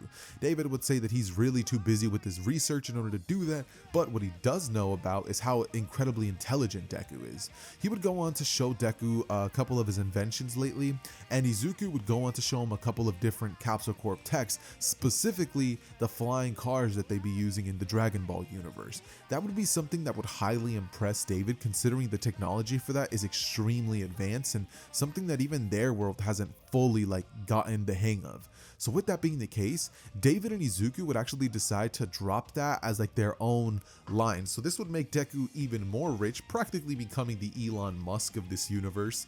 And with that happening, eventually nighttime would come around, where everybody in the school would essentially start getting ready to have the little, what do you even call it? Is it like a ceremony where a bunch of heroes are shouted out or something like that? I don't know. But regardless, everybody who would have been at Island would arrive at the same meeting group that they would in the original, as they would all be wearing their dresses and suits respectively. And Deku, as soon as he catches a glimpse of Melissa, he would be like, "Whoa," with Bakugo saying, "Shut your mouth, Deku, don't stare at her like that." Deku, being called out by Bakugo in front of everybody, would go red in the face as Melissa would blush and Izuku would just kind of look at her being like, "You look amazing." Uraraka would walk in the room and she would feel a little jealous considering the fact that she definitely has a crush on Deku in this timeline. But regardless, eventually with this being the case, the students would begin making their way towards the section where everybody's supposed to be at, but before they could make it there, the operation by the villains would begin and everybody would be forced to be thrown into the chaotic situation. With that being the case, everybody watching there would be like, what's gonna happen? And the hero students would all begin to decide how they're going to play this. Izuku, knowing that he has the ability to fly, means that in this timeline they're not going to be having to wait for Mineta to climb the building and essentially use his pop-off balls to climb a skyscraper. Instead, Izuku would fly Melissa, grabbing her by her waist and flying her all the way to the top of the building, where the two of them, once they end up arriving, would be able to take out 3 guards who were watching that area, and Izuku using 3 ki blasts would knock them all out. Melissa would go to the control room and she would deactivate all of the robots, as All Might and the rest of the pro heroes would be able to take out the villains downstairs, and the entire operation would completely start flopping way earlier. This means that they are able to shave off like an hour of time that they didn't have in the original. So this means that Wolfram doesn't even get the ability to get a hold of the Quirk enhancement device, so he doesn't even become as much of a threat as he does in the original timeline, meaning that when Izuku finally comes face to face with him or All Might realistically, they would either be able to take him out easily. And so the Eye Island incident would actually be stopped much sooner than in canon, with less destruction happening to the building, which means that the incident itself wouldn't be as crazy as it was in the original. And after this would take place, Deku and David would have their little meeting section with Melissa and Izuku, having their own little, time together or whatever. They would both kind of acknowledge that they like each other, but a relationship like this probably not gonna work. They decided it's for the best to stay friends, unfortunately, and Izuku would return back to normal school life within a week. During that time, the students definitely would have gone on to the forest, not to the forest, but to the mall to go shopping for all the stuff that they're going to be needing. And this is at the point where I could definitely see Izuku being left behind by Uraraka, who, just like in the original, would have flashbacks to what Aoyama would tell her, saying, "Do you like him?" And she would have run away being like, "No, that's not it." And after this would happen, Deku would kind of go off shopping by himself. He would eventually make his way toward, just some random store, maybe like an American Eagle or something like that, and walking inside to go get himself like a new pair of jeans or something like that, Deku would see a blue-haired girl, somebody that actually looks extremely familiar. He would bump into her and say, "Hey, don't I know you from somewhere?" She would turn to him and say, "Oh, it's Class 1A boy. Yeah, I helped you get to class the other day. What's up?" He would say, "You work here?" And she would say, "Just a bit. I'm actually trying to save up for something at the moment." And Izuku, seeing her, would say, "Oh, what is it for? Maybe I could help you out." She would look at him with a smile saying, "Oh, what? No, don't trouble yourself with that." As Izuku would say, "Nah, it's really no trouble at all. Honestly, I don't even really know what much I could do with this." He would literally look at her and say that to just help him out with finding something in the store, and he might give her, a pretty decent tip. She would look at him and say, "Oh, okay, well, if it's going to be for helping you, then I guess I can't say no," as she would proceed to help Izuku try on a bunch of different outfits, and eventually it would become like a thing where he and her would just start laughing at each other because she starts picking out like ludicrous like outfits for him, and Izuku and Nejire are starting to kind of develop this messing around with each other kind of relationship. Regardless, Nejire would say that it was a blast assisting him, with Deku walking out with 4 pairs of jeans. He would give her he would literally hand her like $1,000 tip, saying, "Thank you so much for this." As Nejire, looking at him, would say, "What? I can't accept this." Izuku would look at her and say, "Well, if she can't accept it, then to consider it a villain attack," saying that a villain came in and forced money onto her. She would start smiling, saying that he's crazy, as Izuku, looking at her, would say, "Really, he doesn't mind at all." She would go on to tell him that she feels entirely bad and she feels like she owes him something. Izuku would say, "When are you on break?" And she would go on to say that she's actually off in 2 hours. So Izuku would sit there at the mall waiting for her, and as soon as her shift would be done, the two of them would make their way towards the Jamba Juice and start literally having a date. Uraraka, finally having regained herself, would go over to Deku and be like, "All right, well, what's happening?" And when she arrived, she would see Izuku and Nejire both just literally on a date with each other. They're laughing and they're having fun, and she's seeing this would just be like, oh, I guess he's with someone else. Kind of sad for Araka, but it is what it is. It's her fault for being shy and not like engaging Deku. Come on now, like it could have been Izuku and Araka, but you know, she fumbled the bag. She fumbled the bag. Now Izuku's off with Nejire, and I ain't gonna lie, the person who commissioned this video wanted that to be the case, so that's why that's actually taking part in this story. But regardless, what ends up happening after this would pretty much be Izuku and Nejire getting each other's numbers. They're not dating, obviously, but they are definitely in that like talking stage at this point, as Izuku would prep up to go to the Forge training camp, and funny enough, nothing happens here. This entire arc, as well as the hideout raid arc, would actually be completely skipped, because remember, Shigaraki's currently in Tartarus, and he's the one who had the idea to capture Bakugo.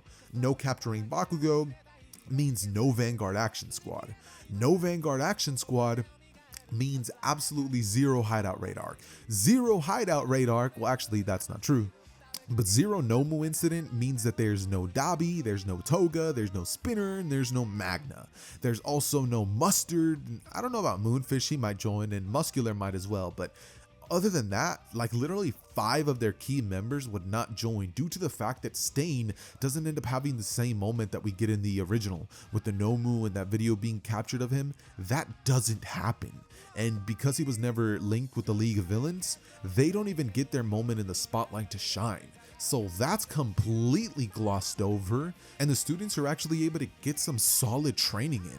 During the time that Izuku would be there, he would use the entire week to essentially train in the gravity chamber, where there, other students, and I feel like definitely Aizawa would want to kind of keep up with what Deku's doing. So I could see something like this happening, where the second that they arrive after clearing the monsters and the very next day would play out, Deku would start the morning off by informing Aizawa that the best training for his quirk is essentially physical training, like literal punches, sit-ups, push-ups, and stuff like that. That's the best training he could do. Even meditation is incredible. So Aizawa hearing this will tell him that he could train with the hero Tiger or whatever, the guy who pretty much is one of the members of the Wild Wild Pussycats. But Izuku would actually decline, saying that he has a better way to train, as he would pop a capsule out and he would shock everybody. They're like, what? How'd you do that? Izuku explains that it's his technology that he created, and everybody seeing that would be like, what? Obviously he's not going to mention that it's actually from another world, because then at that point things just become complicated. So he creates his capsule and everybody would start walking around it, you know, just seeing what's happening, and they're like, so how are you going to train in here? Izuku, looking to Aizawa, would say that it's probably best for the students to leave, as Aizawa, looking to Deku, would simply, you know, be like, alright, you guys can go. But I can see the students be like, what? No way, we want to see how he's going to train. So they end up staying there, and we would actually get the students standing there as Izuku would activate 5 times gravity. In an instant, everybody starts feeling heavier than ever, and they would begin to actually fall down. They would look towards Deku and say, Deku, what the heck is this? As people would literally start falling to their knees, with the pressure being too much for them to handle, and Aizawa himself would feel that it's hard to move. That would only have lasted for like 10 seconds before Deku would turn it off, and Aizawa would realize that, yeah, his training is definitely going to be working very well. So Izuku, working in the gravity chamber for a week, would end up pushing his body to its upper limits, and since there's going to be no distractions, this means that there's going to be no fights. So the students are able to just get the most out of this forest training camp and improve their quirks so much, as they would begin getting ready for the provisional hero licensing arc.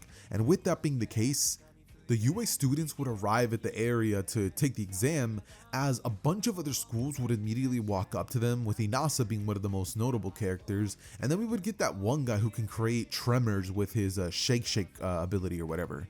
But regardless of that, as soon as they would start the exam, we would have the usual crushing of UA happening, with Izuku expanding his ki and blowing every single ball that would have been sent towards their direction away. In that moment, everybody would be stunned seeing the display of power that Deku's showing in this moment, as people realizing just how powerful Izuku is, they would be stunned. Deku in this moment would speed blitz 3 people as he would touch them with his red balls and tell the rest of his classmates to, you know, pretty much like prepare themselves. themselves. At this point, the dude with the hardening quirk who could like make things hard and like has incredible aim would proceed to work in tandem as different balls would be thrown towards their direction. Deku would close his eyes as he would use the training that he would have done with Master Roshi, as he would dodge each and every single one of the balls and shoot ki blasts at them, destroying them. The dude throwing them would be like, what? As Izuku would fly towards him using Black Whip, as he would, pretty much pull him towards him, and he would create a gigantic smoke screen, as all of his classmates using the cover of this would be able to get away from that area and ultimately end up getting the 3 eliminations that they need. As with that being the case, the arc would end, and every student who passes in the original could definitely still pass. Still, like in the original, I just don't see Todoroki or Bakugo passing. Bakugo for his fiery personality, and Todoroki because of just the fact that I can still see him fighting with Inasa. So that's still going to be taking place, meaning that after the arc would be over, normally we would move on to Deku versus Kacchan Part 2. But remember, in this timeline, Bakugo just knows how much stronger than him Izuku is, so I don't know if he would genuinely try to fight him, because remember, the main reason that Bakugo tried doing this was because he felt responsible for All Might losing his power and not being able to be the symbol of peace. But in this timeline, not only does he know that Deku's stronger, but that doesn't exist, so this battle just never ends up taking place, meaning that now we've been able to skip a grand total of the Deku versus Kacchan fight and the Forest Training Camp arc. That's kind of interesting when you start thinking about it, and the more I go down the list, the more arcs actually start getting shaved off of the story, with Shigaraki and Kurogiri being eliminated as soon as they are.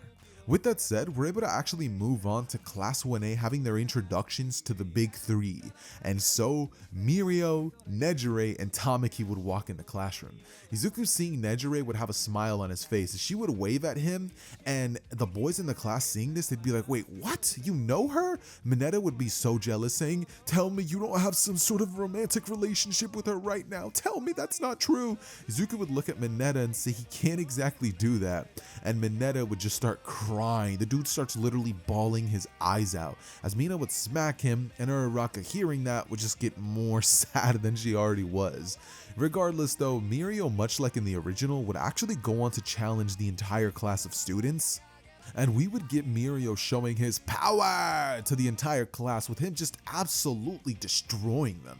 However, when he ends up landing the blow on Izuku, which I can still actually see happening, Izuku would be able to tank the blow, considering that he's had way worse. And so, being sent back and Izuku realizing how Mirio's quirk works, Deku thinks to himself that it's about high time he stops holding back. He would charge his aura to the max that he possibly can, and the second that Mirio would become tangible, he would be sent flying by the aura being created by Izuku. He would then activate One for All, blowing everyone back even more, with Nejire seeing the display of power, being extremely impressed at him, thinking that not only is he rich, cute, but he's powerful too.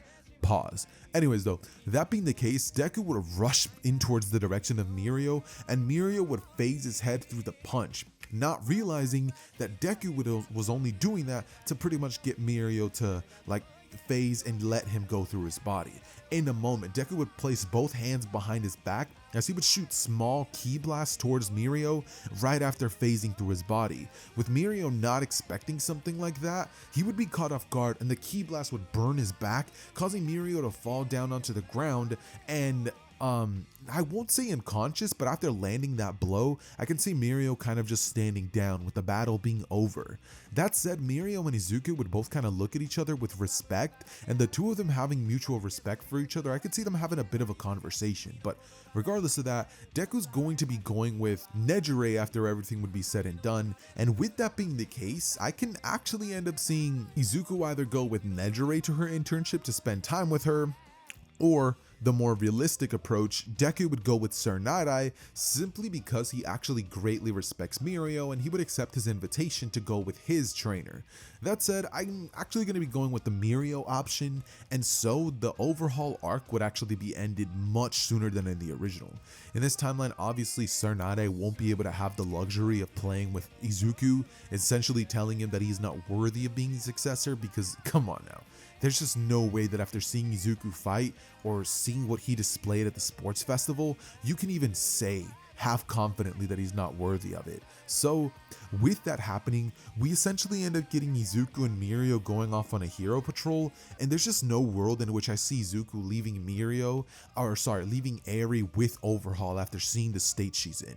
Izuku would quickly calm himself as he would pretend to be nice, and all too quickly, he would charge a ki blast at the direction of Overhaul, who, not expecting this, would be sent flying back, crashing into a trash can, getting pissed as he would overhaul it and stand back up, telling Izuku that he made a grave mistake. In this moment, Mirio, seeing that Overhaul was about to attack them, would grab Eri, dodging out of the way as Izuku would fly straight toward the gigantic thing that he would have created to shoot at them, and Izuku would dodge it, as using every single ability that he had at his disposal, he would speed blitz Overhaul so fast that one moment he was standing there, and the next, he was literally unconscious. It literally happened so fast that Overhaul doesn't even realize like what happened. One moment he was standing here in this alleyway, and the next he was in handcuffs in a hospital bed.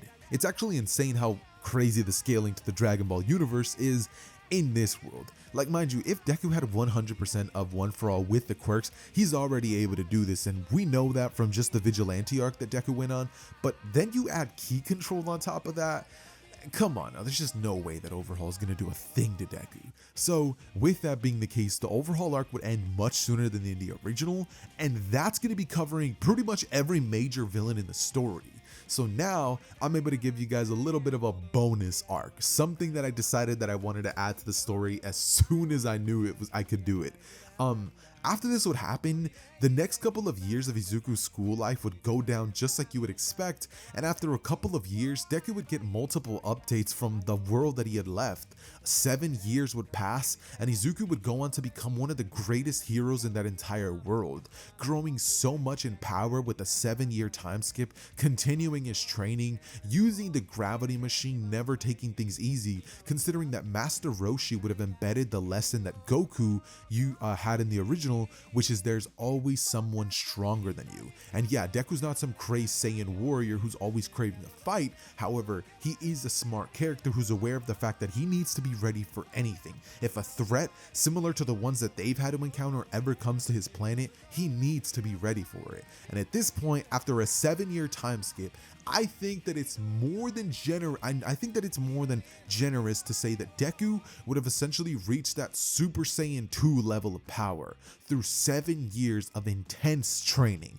knowing that those power levels were possible. And because One For All essentially works as a 50 times booster, let's say that Izuku would be literally at that level. Using gear shift, he's able to go beyond that, so it's kind of like as if he's tapping into like Super Saiyan 2 and stuff like that. So his power would grow exponentially, and he would be about the same power level that Gohan was when he had last met him. That being the case, Deku would end up being approached by a blue character who would claim himself to be an angel and a destroyer god. They would tell him that they're going to be needing his assistance because they're going to be participating in the Tournament of Power, a 100% multiversal scale event in which if they lose, their entire universe is going to be eliminated. Deku hearing that would be like, what?